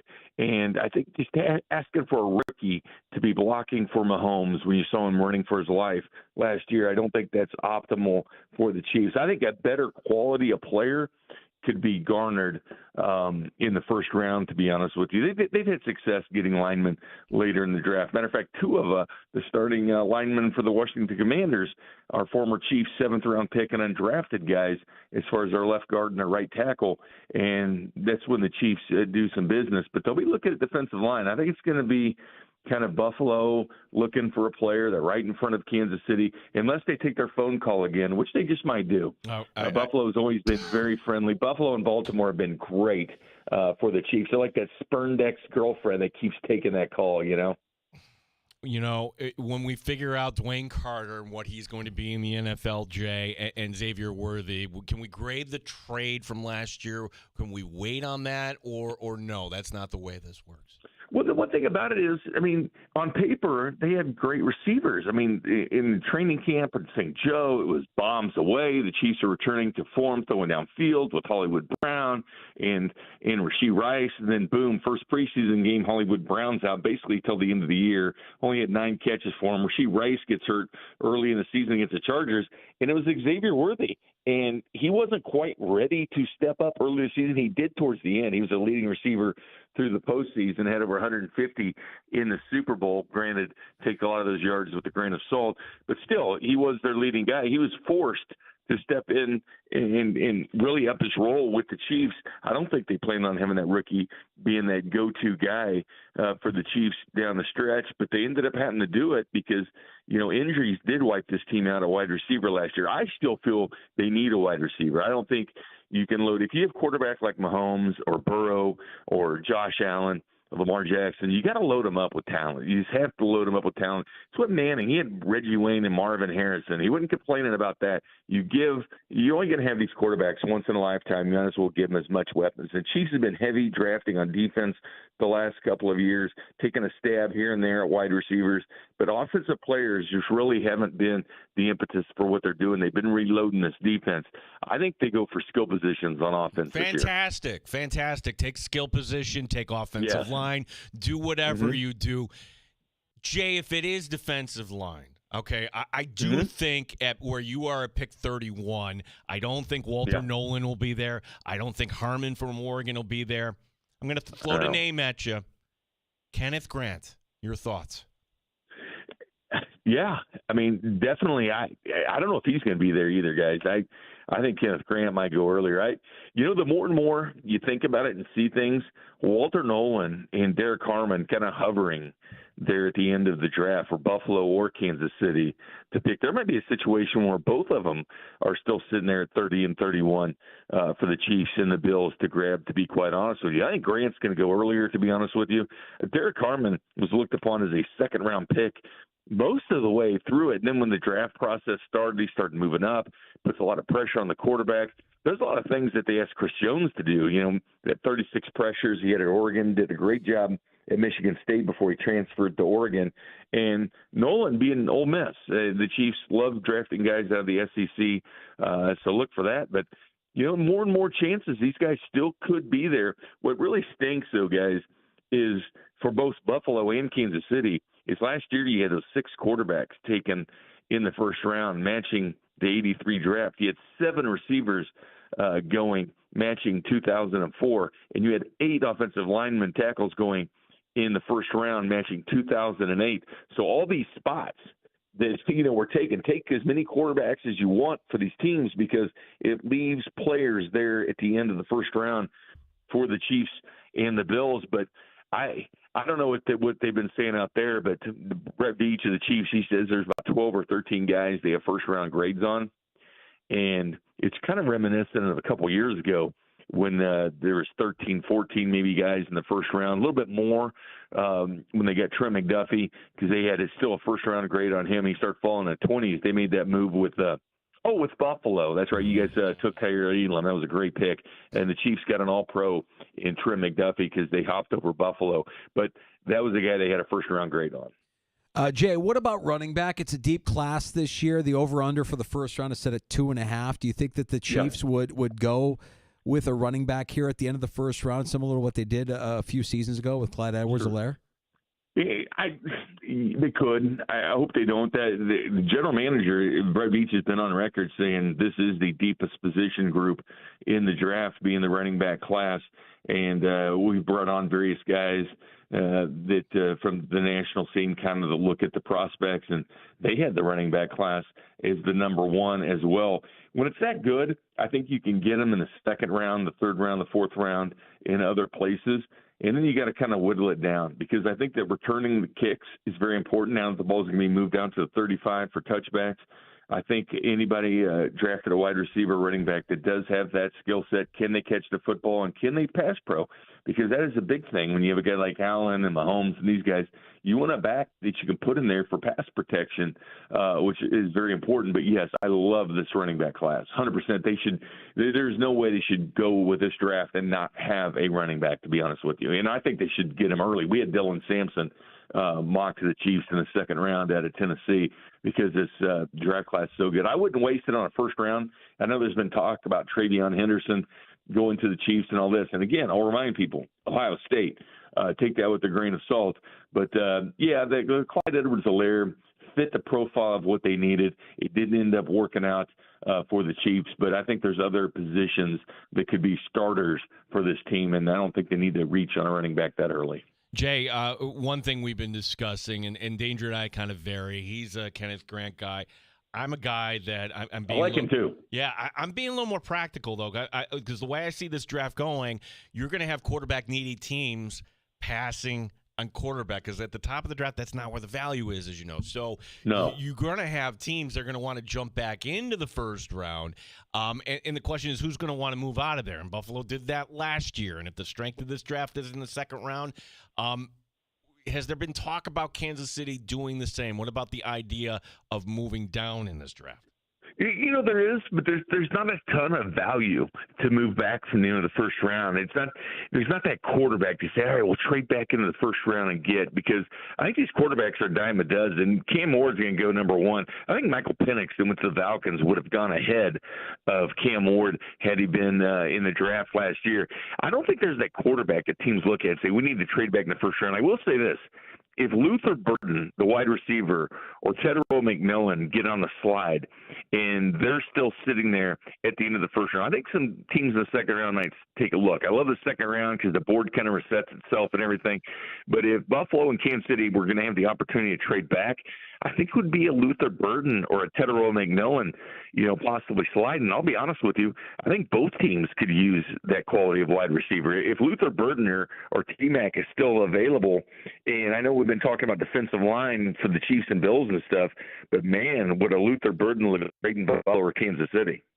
Jay, it's a great time of the year because not only do you have the draft, it's the season of lying. It's also the season of hope, and there are other teams in the Chiefs division that have a little bit of hope based on their performance last year. You had 3 out of 4 teams in that division make the postseason. Is there any concern that the pack has finally caught up to the Kansas City Chiefs, who've been so dominant in the West for as long as they have been?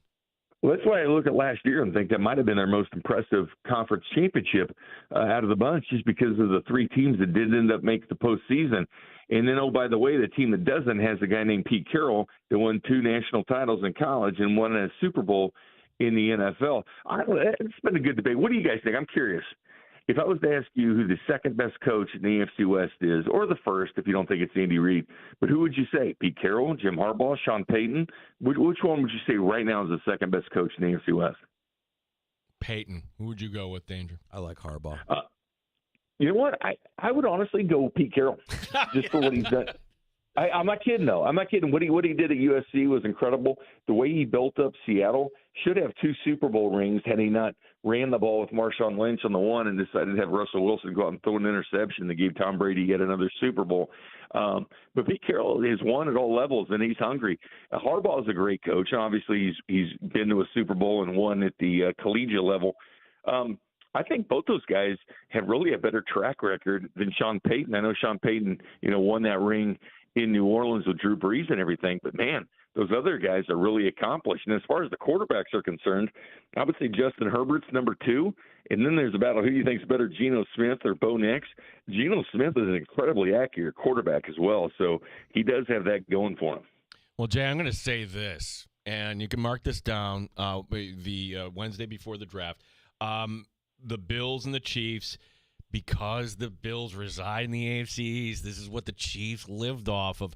The Chiefs last year won a lot of close games. We could debate if that was luck or wasn't. You made your own luck. Sure. The point being, though, postseason this year, I think it's going to be coming back up to Buffalo. So can't wait. I think the Chiefs and Bills will be in the postseason once again. I think they'll meet each other. I mean, it is still the class of the AFC. Despite the Chiefs getting hammered in the Super Bowl, they still got there. They were still AFC champions, and Mahomes has never not ever been to the AFC title game losing in overtime or the Super Bowl. They just find a way to get there. Even though it wasn't the best team on paper, they still found a way to win 15 games in the regular season. It's going to be tough. This division is going to be tough, no question about it. I will say this, though. Mahomes has only lost one game on the road against a divisional opponent, just one. That's incredible. Their record against the AFC West, they take it personally, the AFC West, and they've kept kind of a low profile. Mahomes, Kelsey haven't been really doing all the commercials or anything. Mahomes cut his hair down real short. They're kind of angry, to be honest with you. So it's going to be interesting to see. They've kind of kept this low profile and going to go have a lot of fun with it. But I do expect to see the Bills and the Chiefs together once again. I think New England is a rising team in the East, and they're not ready for prime time yet. I would look for that in the future. Miami is just imploding on itself like we thought. And then there's the Jets, and what you can't really say about the Jets. So I think Buffalo is going to have an easy way to win that division. Yeah, Jay, that's interesting. I'm wondering, you mentioned Kelsey kind of keeping a low profile this offseason. They have been. What's a fair expectation for Kelsey here, which we all kind of think this might be his last season, right? Yeah, I think so. And, the talk about is he done or not, and clearly the Super Bowl was not a good game for him. He was serviceable. I still remind you, he did catch 97 passes last year. So being washed or not, they still had 97 catches, which is big. I think it was big for the Chiefs for him coming back. So because tight end was going to be a position that they were going to have to look at in the draft. And now, and this is a good draft to get a tight end as well, but that kind of helps them at one position they don't need to, make a stretch run at in the draft. So I think that does help bringing him back. But, I kind of love the low profile, just stay out of the commercials, stay out of the spotlight a little bit and, get back to business. And I think that's what they're going to do this year. Jay, we've got our new stadium here in Western New York. Granted, we're pretty much paying for it, okay? But I'm trying to follow along here. What's going on here with the Chiefs? And it seems more like the Royals, too. Where do it stand right now in terms of new stadiums for both those teams? Well, it's a mess. There's a fight to try to keep them in the Jackson County where they're at now. Clearly, it's probably not the best spot for the Chiefs because they want to put development, around the stadium and do those kind of things in the Royals. But there's been a battle between the Kansas with these bonds to put out attractive offers for the Chiefs and to Royals to move across a state line. Missouri is responding, hey, we need to keep these teams here because you can't lose another team in the state. They've already lost the Cardinals in football, lost the Rams in football. They don't want to lose the Chiefs as well. But I think Missouri's making a good effort to keep them. Now, I don't know if they're going to stay in Jackson County, but the city of Kansas City came up with money for them to have. But, maybe the Royals are for sure moving. We know that for sure. The Chiefs, it's not 100% whether they renovate that stadium or just build a new stadium there on that complex. But I desperately think the Chiefs kind of want to do what they've done at SoFi and put hotels and restaurants and those kind of things around the complex. Yeah, we say it all the time. Money's not in the team. Money's in the stadium. Yeah. Money's in the stadium. Jay, so the new stadium you guys have is awesome. They just put keep it following it. They put the final beam up on it. Yeah, a couple of weeks ago. Yeah, that it'll be interesting. I joke. I'm like, it'll be nice for the first 5 weeks of the season, and we can't have nice things here. I mean, something will happen, and everybody be like, I don't want to be jaded or you're jaded. I'm a little bit jaded.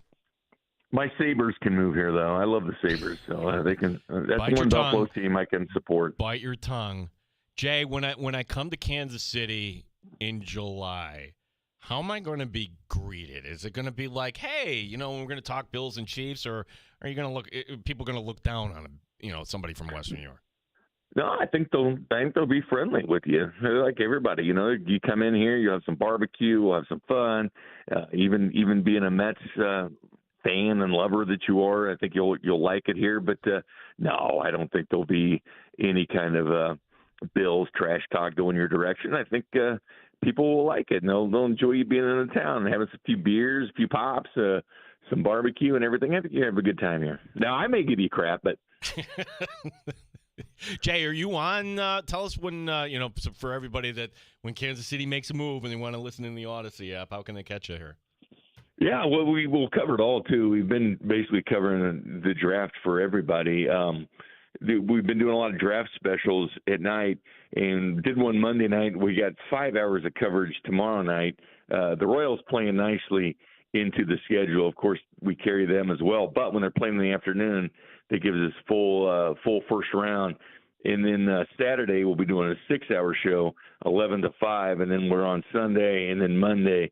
So the Royals have been very kind with their schedule, kind of working in with the NFL draft. It's been great. Awesome stuff, man. We'll be checking it out. Appreciate you making time, as always, to check in with us here. We'll be catching up with you here shortly, I'm sure.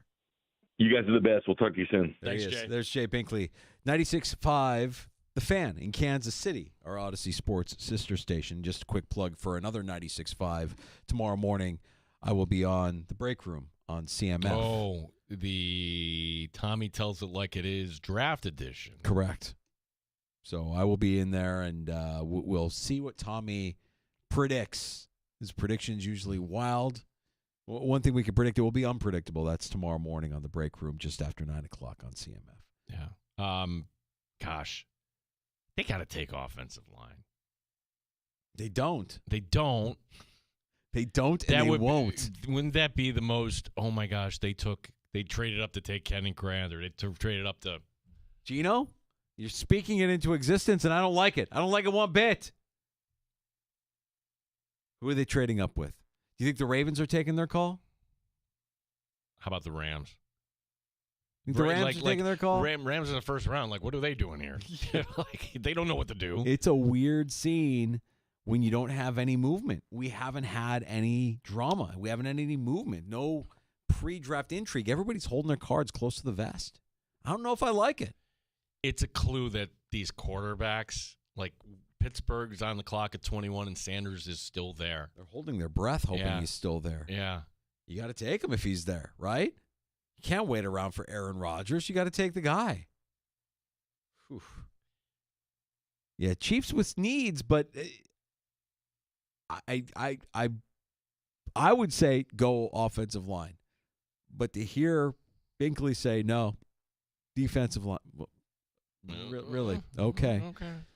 Happy hour is next on the Fan Rochester. You can pull up a stool and join us on the Good Smoke Barbecue and Pub Wingman line at 866-4FAN, 866-4326. Award-winning barbecue from Good Smoke Barbecue and Pub, 135 West Commercial Street in East Rochester, goodsmokebbq.com. Brandon Bean speaks last night. We have the NFL Draft tomorrow night. We have a round of shots coming up, and we have time for your calls. All on the way here on The Fan. You're listening to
The Odyssey app and make your mornings as thrilling as a game-winning touchdown. WROC AM, WBEE HD2 Rochester, and streaming online and in the Odyssey app at The Fan Rochester, the sports leader, 95.7 FM and AM 950, The Fan Rochester, an Odyssey sports station.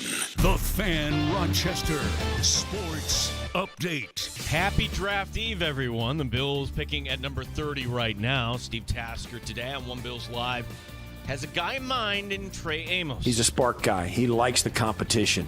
He likes the one-on-one challenge, and he seems to have the right attitude to play that spot. So, yeah, a tall guy, 6'2", just under 200 pounds at 195, and he runs extremely well. So I like him as well. I would be really happy with Will Johnson or Trey Amos. On the Major League scoreboard, the Yankees get it done today in Cleveland, avoiding the sweep. 5-1, the final. Carlos Rodon, no runs in 7 innings of work. The Mets sweeping the Phillies 4-3, the final in 10 innings today. Rochester Red Wings beginning a series in Buffalo. There is no score. They are in the bottom of the first. Team Battaglia, the sports leader, 95.7 FM and AM 950, The Fan Rochester.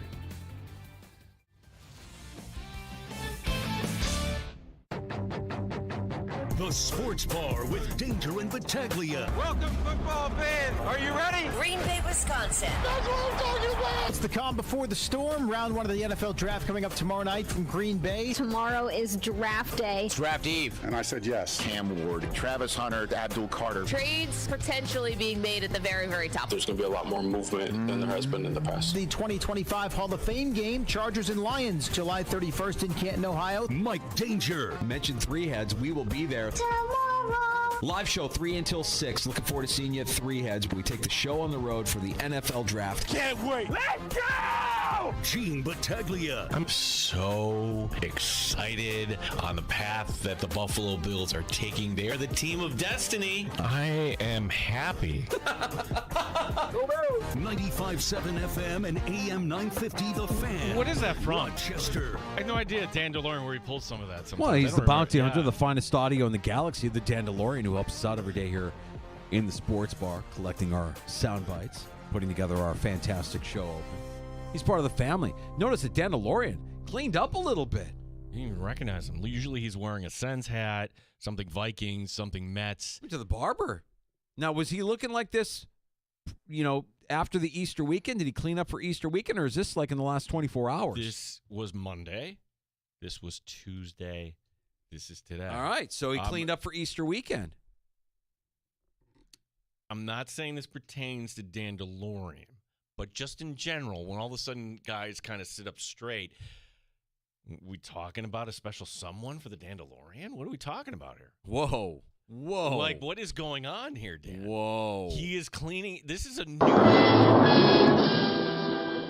It's shocking. And look, I'm happy for him. You think he's doing the opposite of what the NHL players do? They do their playoff beer. Daniel's cleaning up for the NHL postseason to watch his Sens make a run. Regardless, I don't know what that's from. And Dan DeLorean, as always, helping us out here in the sports bar. Big shout out and a thanks and a congratulations on a sharp-looking haircut, my friend. Looking good. The Dan DeLorean, our bounty hunter, the finest audio in the galaxy. Yeah, Dan, for us that are follically challenged, that's a good quaff you have. Yeah, absolutely. Good head of lettuce on the Dan DeLorean. We've got a round of shots coming up here. It's happy hour in the sports bar. We appreciate you stopping by and joining us at 95.7 FM, AM 950. We're in the free-to-download Odyssey app where we sound our best. We're live streaming the show. You can watch the sports bar on our YouTube channel, The Fan Rochester, also streaming on Twitch at The Fan Rochester. Tomorrow, special day in the sports bar. Not only is the NFL draft getting underway, but we are going to be celebrating with our pre-draft draft party at Three Heads Brewing on Atlantic Avenue in the neighborhood of the arts. It's always a great time for a kind IPA, and it's just going to taste sweeter tomorrow knowing that round 1 of the NFL draft gets underway shortly after we get off the air at 6. So Adam Schefter today, and this is kind of just reviewing something that we already knew, and quite honestly, Danger, again, I don't think this is a story. It may foreshadow These are things that this is where we're at, though. I mean, Yeah. I'll say it, Gino. This pre-draft has been boring. There hasn't been any movement. There hasn't been teams talking to each other, players on the move, moving parts. No, if you had a story You wanted to drop tomorrow? Like when we're believe you me, that would be the day to do it. That's why Aaron Rodgers could sneeze tomorrow, and it's going to be reported. But this was from Schefter today. In case you missed it, which, okay, we didn't miss this here on this show. Follow me here. This is going to go to a point. Buffalo Pro Bowl running back James Cook did not report to start the Bills' voluntary offseason program. Cook is heading into the final year of his rookie contract and would like a new deal. Again, is that anything new? Is there anything that is salacious? No. It's a reminder to anybody who might see it that James Cook is looking for a new deal. Well, and the Bills are not really close to paying him what he wants to make. Well, Schefter and ESPN have to be pleased because weighing in, not with the reply, but with actually the retweet, is Big Bro, Dalvin Cook. Oh, here we go. $20 million per year, 100%, 100%. Yeah, of course. Of course. James Cook's going to make a lot of money in the NFL. It's just not going to be with the Buffalo Bills. You get him for one more year, guys. Enjoy James Cook while we have him. We get him for one more year, and then he becomes somebody else's expense in 2026. But it is worth revisiting. Do we get him for another year, or do we get the news? Do we get not tomorrow night? Okay, yeah. I'd be floored if anything. But you get to Friday, and there's a team that, man, we really would have liked running back, like a Carolina, Dallas, somebody like that got shut out. All right, we rate James Cook better than what we have on the board. Here you go, Buffalo. What would that look like? And for me, I'm not doing it for anything less than the second rounder. It might be next year's second rounder, but I'm not doing it for fourth and a third or something like that. Who cares about that? It needs to be a premium piece here. Otherwise, hit the bricks. What about moving up the board in the first round? Okay, now you're talking. That's a premium piece. Like if that's going to land one of the few first rounders the Bills have. Now, we don't know this for sure, but listen, there's a couple reasons I like Tony Pauline. Well, that's one. Hey, it's me, Tony Pauline, your NFL insider. Tony Pauline's been doing this a long time. I've been doing this a long time because I'm Italian. Tony Pauline, again, this seems like lingo we have in Western New York, but he just had a note that Brandon Beane, the Bills have only, in terms of players with first-round grades, 12. Let's just assume that's true, right? Would that not signal, boy, picking at 30 is not ideal? Unless somebody fell, not likely. That would mean either trade up or trade down. But in that instance, who would be the guy you would move up for? You know what would help the whole sequence here, Danger? Ashton Genty going to Jacksonville at 5. I would like that. Because for the Dallas Cowboys. I was just going to bring up those Dallas Cowboys, Gino. I mean, that's a hefty move for the Bills to go from 30 to 12. I don't know that feels like a too large a leap to make. I mean, you do that and maybe you give up a fifth with that, or a fourth with that with James Cook? No, like let's just go back to the Mahomes trade. Kansas City gave up a first the following year to go up from 27 to 10. We're talking 30 to 12. I would think it would be James Cook, a second, and something else to make that move. Okay. Would you be comfortable making that move if you ended up in Dallas' spot at 12 and you could pick whoever you want, whether you wanted the corner of your dreams or the defensive lineman of your dreams? It might be. Yeah, you would do it, right? Yeah, I think we would all be excited because you know what the Bills need on defense? Difference makers. They said that in the season-ending press conference. Who are they have a lot of solid guys. Mm-hmm. You know, Bernard, solid. Rousseau, solid.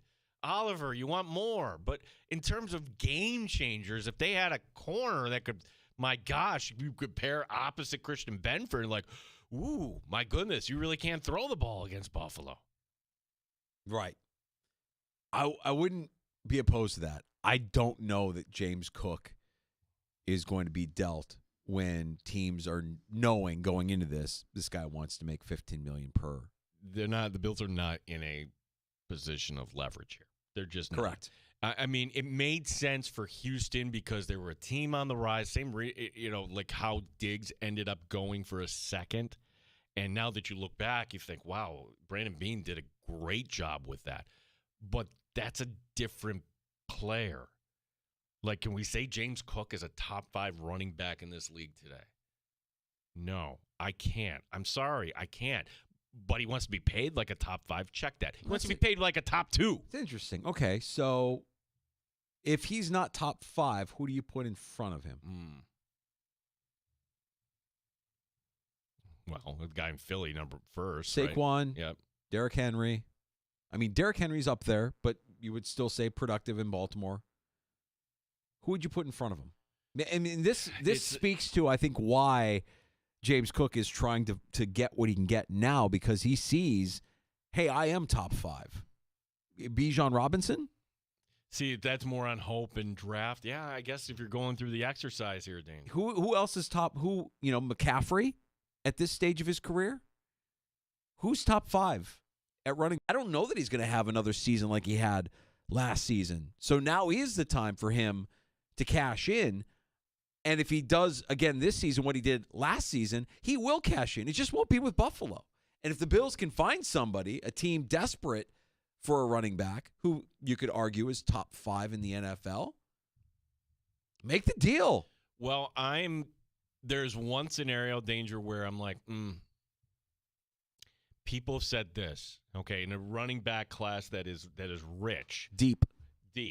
Would you actually, there's other ways you can win football games here. Well, you're doing it also knowing that you have a couple of guys on your roster that you've already made investments in Davis and in Ty Johnson that can give you the production that you need at least for next season, while whoever you draft this year marinades a little bit and gets some reps and improves as a rookie in the NFL.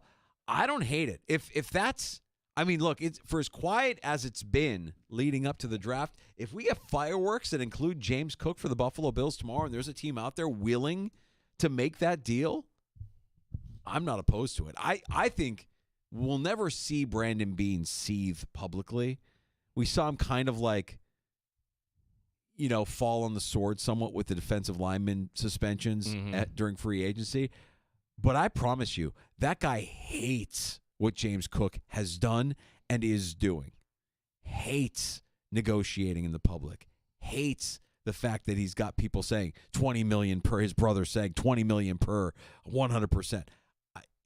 That's not the way Brandon Beane wants. That's not the kind of player Brandon Beane wants on this roster. Yeah, it's also noteworthy that the representation for James Cook, they don't represent anybody else in this league. They're green. So they're probably making mistakes too in this negotiation.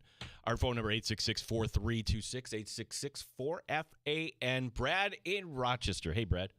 Hey, there's 3 teams that I see that would be perfect for James Cook: the Raiders, the Cowboys, and the Browns. And I think, honestly, we can get a second-round pick probably from any one of them, especially if Genty goes to Jacksonville in front of the Raiders. Jerry's going to want to make a splash and want to be the center of attention on the draft. Look what I did. The Bills traded up, gave me James Cook and this, and I got a second-round pick out of it too. He wants to make that splash. Pete Carroll wants a running back. The only thing that the biggest holdback for James Cook, he can't pass protect to save his life. Yeah. That's the biggest thing. If he could pass protect, he's getting the $15 million, let alone close to 20. But he wasn't on the field, especially third down, crucial thing with Josh Allen. Fourth down, Ty Johnson was on the field, not James Cook, because they needed someone to pass protect. If James King comes into camp and he can pass protect, he's throwing his body around as best he can, then he may get the $15 million with us. I don't know. Yeah, I don't see any path to him getting $15 million with the Bills. It would just be unprecedented. Beane hasn't done it. I don't think you see a lot of organizations do it with a degree of success. Now, you could say, yeah, Saquon, you could say the Ravens, you could say all that, but I just don't see the Bills doing that with Cook, especially since he's trying to do it, in public through social media. I don't think that's all that. I mean, heck, you had Jordan Poyer and his agent, going up and down the sideline at Fisher while all that was going on. It's the off-season danger that people are looking for storylines, and whether somebody's there at camp or not. And it is also interesting to me that the Bills didn't need to mention that James Cook wasn't around. We only learned that because Brandon Beane, and then Beane, the big disclaimer. Yes, of course it's a big disclaimer because that's in the CBA. You can't do anything about it. Yeah, he doesn't need to be there. It's voluntary. It's not mandatory. It's voluntary, but you will be judged harshly for not showing up. It's like, and then the ag sites, everybody, this becomes a story. Is it really a story? Thank you, Brad, though, for opening up that own wound. And I just want to restate this. 3.5 minutes remaining, length of the field. I really thought, oh my gosh, this is really happening. Josh Allen has the ball in the hands. You have a canvas here. You have a defense in Kansas City that's really tired. They're going to have the walk-off shot, and they're going to correct it, what happened in the 13-second game. And yet, the idea of running the ball didn't even James Cook didn't even cross their mind. It's 3.5 minutes. We're on X at the Fan Rochester. You can reach out to us there. Aaron, our favorite regular Cowboys fan, joining us. I have this nagging thought that the Cowboys will trade number 12 to the Bills for number 30, and Cook with maybe a 3rd and 5th thrown in, just something stupid Jerry would do. Hashtag fire Jerry the GM. See you tomorrow. Yeah, we'll be at Three Heads. We'll be looking for you there, Aaron. Chris. Oh, well, let me hold on that thought. Yeah? If that were to happen, I know this for a fact because they tweet out the pictures. You know who is sitting right beside Brandon Beane in the war room? It's Mr. Pagula. Okay? Mr. Pagula. And what happens in the war room, you have guys on speakerphone. You have guys that are flank fielding calls left and right. That's a Terry Pagula who hired Jerry's company, okay, to come in and do the concessions. Jerry Jones, who once compared Terry Pagula to Elvis. That was a real analogy. Terry Pagula, the guy who reinvented energy. He's like Elvis to me. That was a quote from Jerry, right? Paraphrasing. That's a Terry Pagula-Jerry trade. Just pointing that out. You see that, Brandon? The old man can make deals. Watch what we do round 1. We can make deals happen. Chris tweeting us. Bringing up Clyde Edwards-Helaire was a great low-key dig for this asshat from the Chiefs. Thanks for that, Chris. Oh, no, Binkley's a good guy. He's a great dude. But, yeah, he does take his digs. He does take his shots. And, let's just remind him that it was – I fell in love with Clyde Edwards-Helaire. I love that pick. I'm like, are you kidding me? That guy in Andy Reid's offense, catching balls out of the backfield? Love that pick for them. Yeah, it didn't quite work out. I mean, the Chiefs didn't lose the Super Bowl. They got their asses kicked. Yeah. That was over. It was enjoyable. Okay, where do you go from here in a division that's much improved? I think every team in the NFL has to be on notice after the way the Eagles dominated the Chiefs. That's a different level, a different brand of physicality that we saw that night. And I haven't forgotten it. I mean, yeah. I'm still thinking to myself going into the season, like, who's going to step up and beat that? Well, to the point, Danger, where I'm watching that, I'm like, maybe it's a good thing Buffalo didn't get to the Super Bowl. Oh, right. Are you kidding me? I think most Bills fans would say it's a good thing we didn't make it to the Super Bowl. That team would have cleaned our clock because of how physical they are, because of their size. Size. That's my thing, man. I want size. I want a big dude in the center of the defensive line. You need that. I think you have to have it. What Philly has can be replicated. There's plenty of guys in this draft that have that size. And I think on the offensive line, for what it's worth with Buffalo, you've got continuity and you've got some nastiness with Dawkins and Brown on the bookends. So I'm not as concerned as Chiefs fans would have been concerned going into that Super Bowl with the protection for Patrick Mahomes. But, man, size. Size is the thing. Thanks for the tweet, Chris. Appreciate you listening. We're at the Fan Rochester on Elon's Twitter. That's X. And also streaming on Facebook.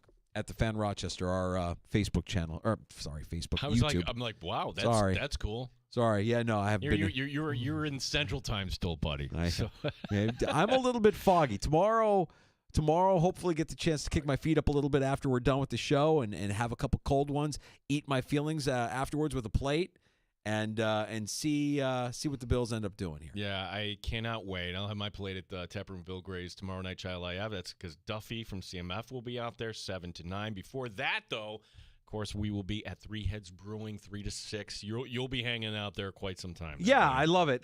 It's my favorite, one of my favorite nights of the year. We'll get to hang out with all of y'all and talk about the NFL, just share ideas about what teams will do and where the draft actually starts. And man, it does feel like we keep moving the slider down and saying, okay, well, last week we were like, all right, it starts with the Giants. Oh, okay, it doesn't start with the Giants. Now it starts with the Jags at 5.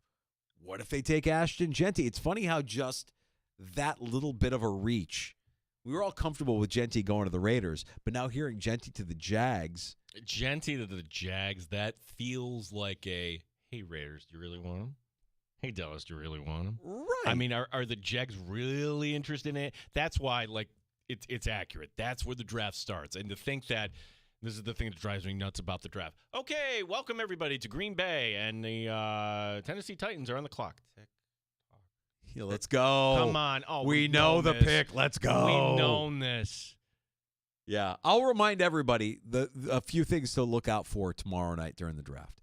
Anytime they show like a super fan all decked out and all excited for the pick, that's a plant. That's somebody that's getting paid. It has to be. There's no way that there's a Falcon fan in Green Bay. Jacksonville at pick 5. Yeah. Right? Like, oh, well, look at these Jag fans who made it up here. Yeah. Those guys are getting paid. They're paid. They're part of the production crew. They're getting paid to be part of the TV production and to just spread joy and excitement about their team's pick.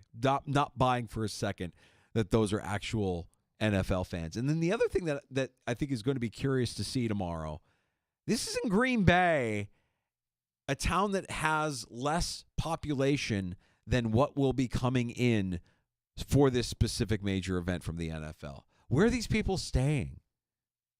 Milwaukee? You don't have to worry about any of this. Because tell me when you're waiting for the NFL to host one of these things and for it to turn like a Fire Fest, for it to like flop. Is that what you're saying? No. I'm just kind of curious as to the infrastructure and how they can make this all work in Green Bay. I know it's going to look great on TV. Mm-hmm. The NFL is going to botch how this is presented on TV, but I am curious as to the people that are going to the draft. Are you driving from Milwaukee to go to Green Bay? Are you staying in Milwaukee to go to Green Bay? Green Bay isn't a big town, and the people that go to Packers games come from all over Wisconsin.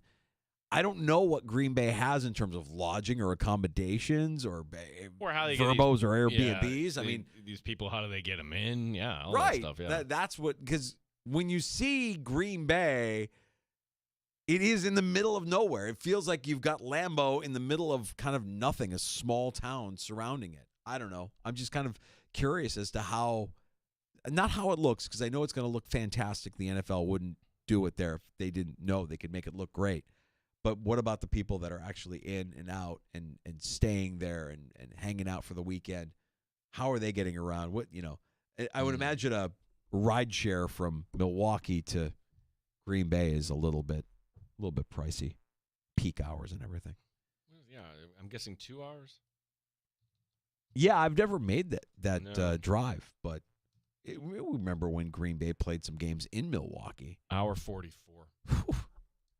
Where are you staying? Yeah. I'm just that's the thing that I can't wrap my mind around. Green Bay's never hosting a Super Bowl. They're not equipped, but they're hosting a draft. So somehow they're equipped for a draft. Well, right. So someday, maybe before the end of this decade, we shall have a draft here in Western New York. I think we'll have a draft in Western New York. I think that's an automatic. With the new stadium, that's definitely happening. But they wouldn't put it downtown Buffalo. They would put it in the new stadium. I think they would put it in the new stadium. Yeah, that makes a lot of sense. Which if we were tomorrow, we would take it. We would take it. It's dicey though. It is dicey. Yeah. It's not a certainty that you're going to have we have a nice day tomorrow, and it's going to be great. Can't wait to be at Three Heads on Atlantic Avenue in the neighborhood of the Arts. We'll be live from 3 until 6. We invite you out. It's always a great time for a kind IPA, and we'll be talking plenty of Buffalo Bills and NFL Draft tomorrow afternoon at 3 Heads. Round of shots next. NHL, NBA tonight is one of the best times of year. One NHL team making some arena plans. We'll explain that to you. And good afternoon for the Yankees. We'll tell you about it.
update. We're a little more than 24 hours away from the NFL draft. Begins at 8 o'clock tomorrow night. The Bills have picked 30.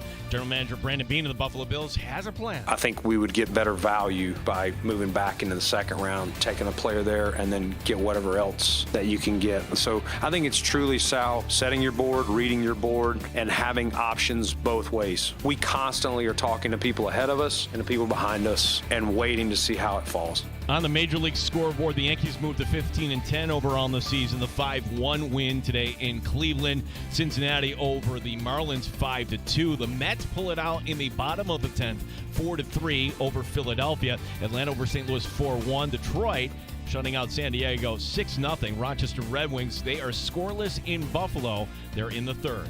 Gene Battaglia on the sports leader, the Fan Rochester. Bills fans, Odyssey is your home for football. Stay up to date on everything Bills, no matter where you are, with the Odyssey app and the sports leader, the Fan, Rochester. Happy Hour continues in the Sports Bar. Danger and Battaglia, happy to be with you. Glad you're with us at 95.7 FM, AM 950. Our YouTube stream, the Fan Rochester on YouTube. Let's get to a round of shots, Gino. That was a good win for the Yankees today. And one of the questions was, would they have enough pitching? Well, the guys that they have to step up. One of those guys, Carlos Rodon, he came up big today. No earned runs, 7 innings of work, 5-1 Yankees over the Guardians. Aaron Judge, you want to give him the MVP right now? 2 for 4 today, including a triple. His batting average now at .415. The Bombers open up a series in the Bronx tomorrow. Check that, Friday against Toronto. All right. And we say, it's April, it's still April. But your Mets are in first place. The Yankees are doing well. Are we allowing ourselves any sort of joy whatsoever? You're feeling some joy for sure. Beating the Phillies and yeah, because okay, this is a shameless plug for our company, right? I had to drive my son back. He goes to Alfred State. That was Easter Sunday. They didn't give him off Monday, so we gave. So it's an afternoon game, and the free to download Odyssey app. I'm listening to Mets Odyssey Radio, and it's a memory. It's like, wow, they got the sweep of the Cardinals. And I learned last time they swept the Cardinals, that was in a 4-game series, 1986. Let me tell you about 1986, Mike Danger, because that's like 1985 to you, 1986. It's like, oh, yeah. You'll always have 86. Always 86. Okay, now here come the Phillies, and then bye-bye. 5-game lead. 5-game lead. So you're allowing yourself. I'm smiling. I'm not allowing myself. No, hold on. Where are you going to be next week, buddy? Tell everyone. Tell everyone where you're going to be. Oh, I'll be at Citi Field. Yeah, a week from today. I'll be at the game against Arizona. That's where the conversion happens. Oh, wait, that's conversion. No, you're not going to convert. You think you're going to convert me from being a lifelong Cubs fan to becoming a Mets fan after going to one game at Citi Field? Get out of here with that nonsense. No, you're going to go in and you're going to be like, yeah, Gene's onto something. And you'll come back, you'll be nodding around, you'll have a few Let me tell beers you, in I've never once said that the Mets aren't fun. I haven't said that there's like going to a game, any game is fun. If you're a Mets fan and you go to the Citi Field to watch them, you're having fun. You're going to have a good time. I'm going to have a good time. Do you know where your seats are? I'm guessing you got like the primo. We've got the company seats. I'm not. I think they are on the third base line. I'm not 100% sure, but I think they are decent. And yeah, it's going to be great. I'm going to have a blast. I'm not going to be converted. I'm not going to become a Mets fan. I'm not going to go to the pro shop and buy Mets gear for the occasion. Sorry. Not a foam number 1. But see, you and I are different in that you're allowing yourself the joy of this early season success. And the Cubs are in first place, and they've won some games, and they've got this unbelievable offensive lineup, and they lead the league in run differential. They have a horrible bullpen. They're beating teams like the Dodgers, and they come back from behind the other day against the Diamondbacks in improbable fashion. And I'm not allowing myself to get excited. I can't. I'm not allowing myself to get excited about the early season success. Why not, though? Because, like, the Mets, I mean, ultimately, is it because you're afraid of the Dodgers? That Central Division should be yours. Cincinnati is young and fun. I don't know if they're ready for that step. Milwaukee, okay, been there, done that. No to Pittsburgh. Sorry. I guess why is because, like we say, it's still April. Like, I want to be excited, but I know how long the season is and how many twists and turns it can take. I know that they lost one of their aces to elbow, surgery, and it's like, okay, are you going to firm up the bullpen? If we start seeing those moves, then I'll be okay. Maybe they're taking it seriously. Streaming services, some networks. Hey, look, they're trying something different. They're going direct, right? We've had the Gotham Sports app. You've got MSG doing their thing. Mid-Atlantic Sports Network, MASN, which I've read about. I'm familiar, but I don't know too much. They carry the Orioles. They carry the Nationals. It's a beltway. $9. The customers have been refunded. The O's tonight in D.C. Do you realize that if the credit card statement crossed my wife's eyes and said $8,999 for a subscription to a sports service, there would be a filing for divorce? I think $89.99 a month for a subscription service is ridiculous. That's way too much. That's insanity. That's gouging, actually. Right. I mean, talk dirty to me before you're going to charge me that. Do something, but that's insane.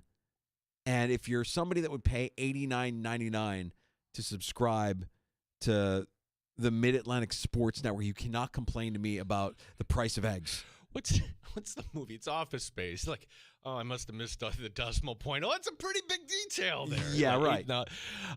3 games tonight in the NHL playoffs. The doubleheader on ESPN is Washington and Montreal. But that game 1 was great, was it not? Game 2, Caps are up 1-0.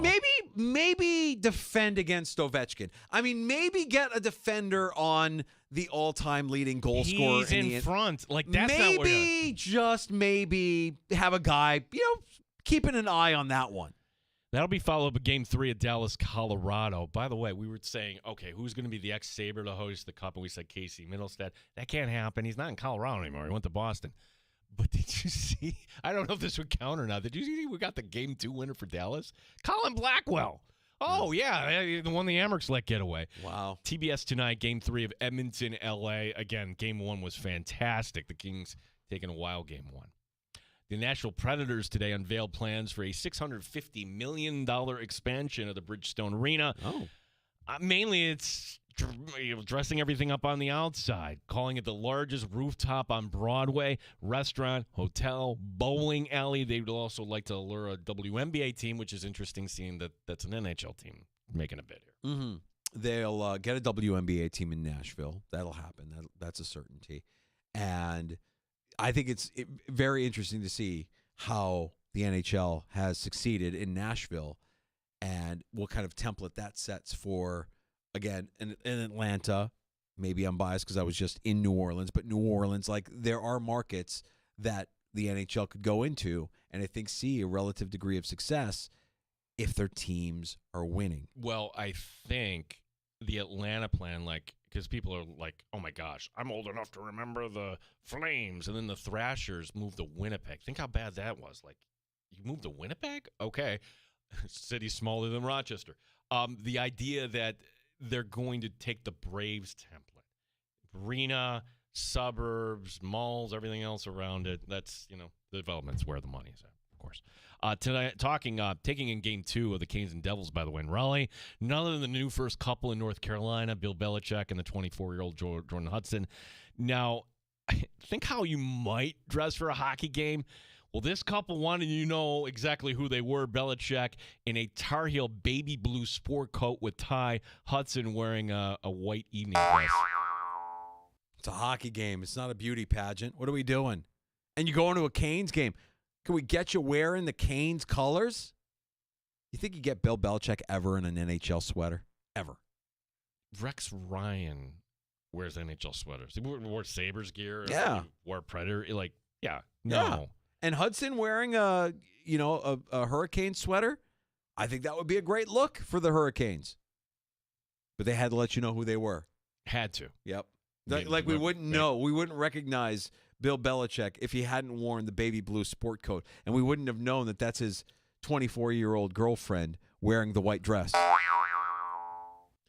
Best game tonight in the NBA playoffs is the one that's on late, the 7th seed, Golden State Warriors, looking to go up 2-0 on Houston. Houston's actually favored in this game, 9:30 on TNT. Boston hosting Orlando, 7 o'clock on that network. Celtics up 2-0. And 7:30 on NBA TV, Cleveland, Miami. I brought this up while you were out, Danger. Does the NBA hate money? Like, why are they not selling playoff games to Apple or Netflix? We're still putting games on NBA TV, wherever you may find them.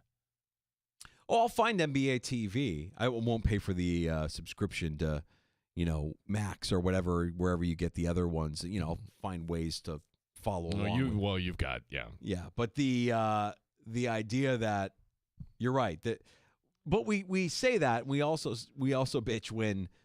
Well, I don't know where the game is tonight. Who's got the game tonight? Well, the NBA likes money, or Major League Baseball likes money, so they farm it out to everybody. It's funny, though, like you get conditioned, and now that I'm in year 2, I know Friday night, okay, is it the Apple game? You're just going to know.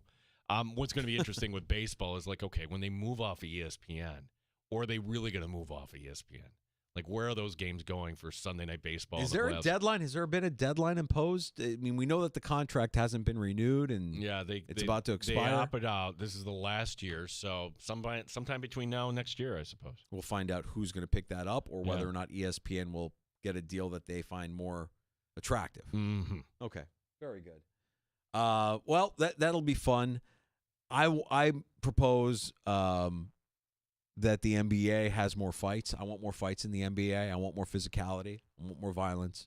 I mentioned it about the NHL and the Stanley Cup playoffs. I think the NBA could benefit from it as well.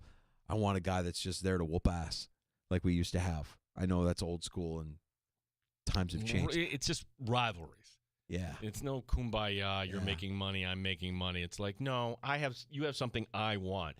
You still have that sort of feeling with the NFL just by the nature of the sport. You want somebody, in these series, because let's face it, like you had it kind of in Memphis. Who's the player that went from? Was it Bain that went from Memphis to Houston? Who's in Houston now that went there? I remember he was an agitator and he was a talker, and he couldn't really back up what he was saying because they ended up getting bounced out of the postseason. But that's a start. I want somebody to get in the face of Steph Curry. I want somebody to get in the face of the star player and try to agitate them. I want some fights.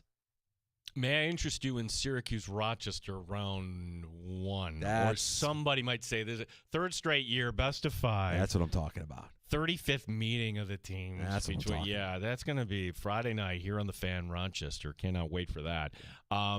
Finally, and we mentioned this before, we have a Hall of Fame game coming up in the NFL. And I understand the Chargers being the one team, but you've figured out a connection for the other. It's Chargers-Lions on Thursday, July 31st. Yeah. Be here before we know it, too, by the way. So you would figure, based on previous years, first day for the Bills at Fisher would be the 24th. Okay. And then you always have week 2 being the 31st. Week 3 is the first preseason game, and then the Bills here for a day or two, and then right. We don't have that schedule, but I'm just going off of every other year we've done this. So. Mm-hmm. Well, that's something to look forward to as well. What I'm not looking forward to is all the construction that's over there on the east side of town. I have not done that. It's a little past Fisher. So I think we'll be okay if you're coming from the west and you get off on 31F over there. Mm-hmm. But when you get beyond that, the Bushnells Basin area, oh boy. And if you're listening in your car right now, we appreciate you having patience as you're sitting through traffic. And what, the zipper merge? The zipper merge. We're so inept, and we so don't know how to deal with traffic that we actually have to put signs up explaining how you merge properly. The zipper merge. What? Here's instruction on the fly on how to merge so that we don't kill each other out here. Last call is next. We have time for your calls. If you want to pull up a stool and join us, you can have the final word in the sports bar before we close up shop and head over to Three Heads for tomorrow afternoon show from 3 until 6. That number is 866-4FAN, 585-866-4326.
Because who needs more sleep when you can have sports excitement? They've raised the bar on Rochester Sports Talk. You're in the Sports Bar with Danger and Battaglia on the Sports Leader, 95.7 FM and AM 950 The Fan, Rochester. Happy NFL Draft Eve. The Sports Bar with Danger Battaglia tomorrow live.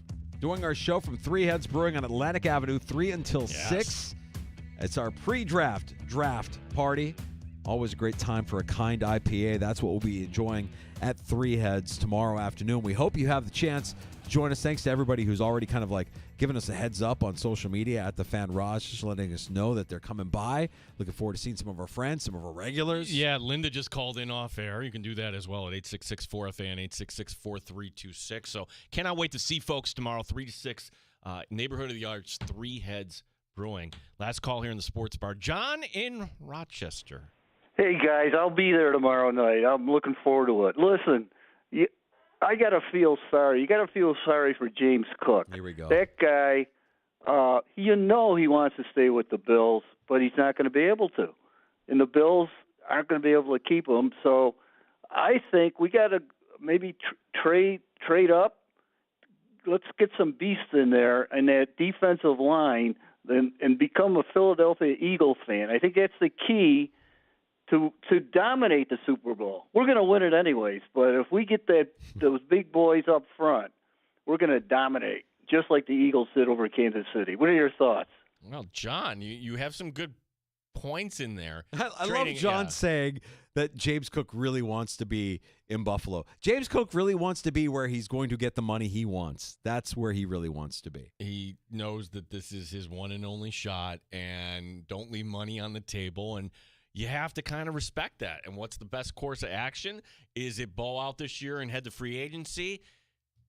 I think it's remote that there will be a trade-up tomorrow night with the Buffalo Bills that will involve James Cook, but you can't totally rule it out. No, you can't rule it out. I think that would be unbelievably exciting. But the likelihood is he's back with Buffalo one more year and hits free agency and gets his $15 to $20 million per from another team. I'm already reserved to that fact. I think that's happening. But John, come on. You don't have to hit me with he wants to be a Buffalo Bill. I think he wants to be where he's going to make the most money he can make. And right now, if you do the exercise, you can make the argument James Cook is a top 5 running back in the NFL. You can make that argument. You could make a pretty strong case for Cook being top 5 at that position. Steve McMichael moved into hospice today, buddy. Hate that news. Yeah. Hate that news. Didn't need to see that. But, not surprising. Just happy that Mongo got into the Hall of Fame. Unfortunate that he's got the quality of life that he's had here the last few years. Hell of a player. Unbelievable story. And, that's a bummer. I hate that. I hate seeing our heroes from our youth moving on and passing on. Draft day tomorrow. We'll be at Three Heads, Atlantic Avenue, Neighborhood of the Arts. We'll be looking for you starting at 3 o'clock when Matt Perino stops by the set. You can meet Matt Perino tomorrow. He'd love to talk some Bills with you. Right at the top of the show, 3 o'clock. Dan Fates from Buffalo Plus, 13 Wham, and a lot of other surprises tomorrow. Cannot wait, Danger. See you tomorrow, buddy. You got it. We'll be ready to go at Three Heads for round 1 of the NFL Draft tomorrow. Have a great night. JR Sport Brief next. And thanks for listening to The Fan Rochester.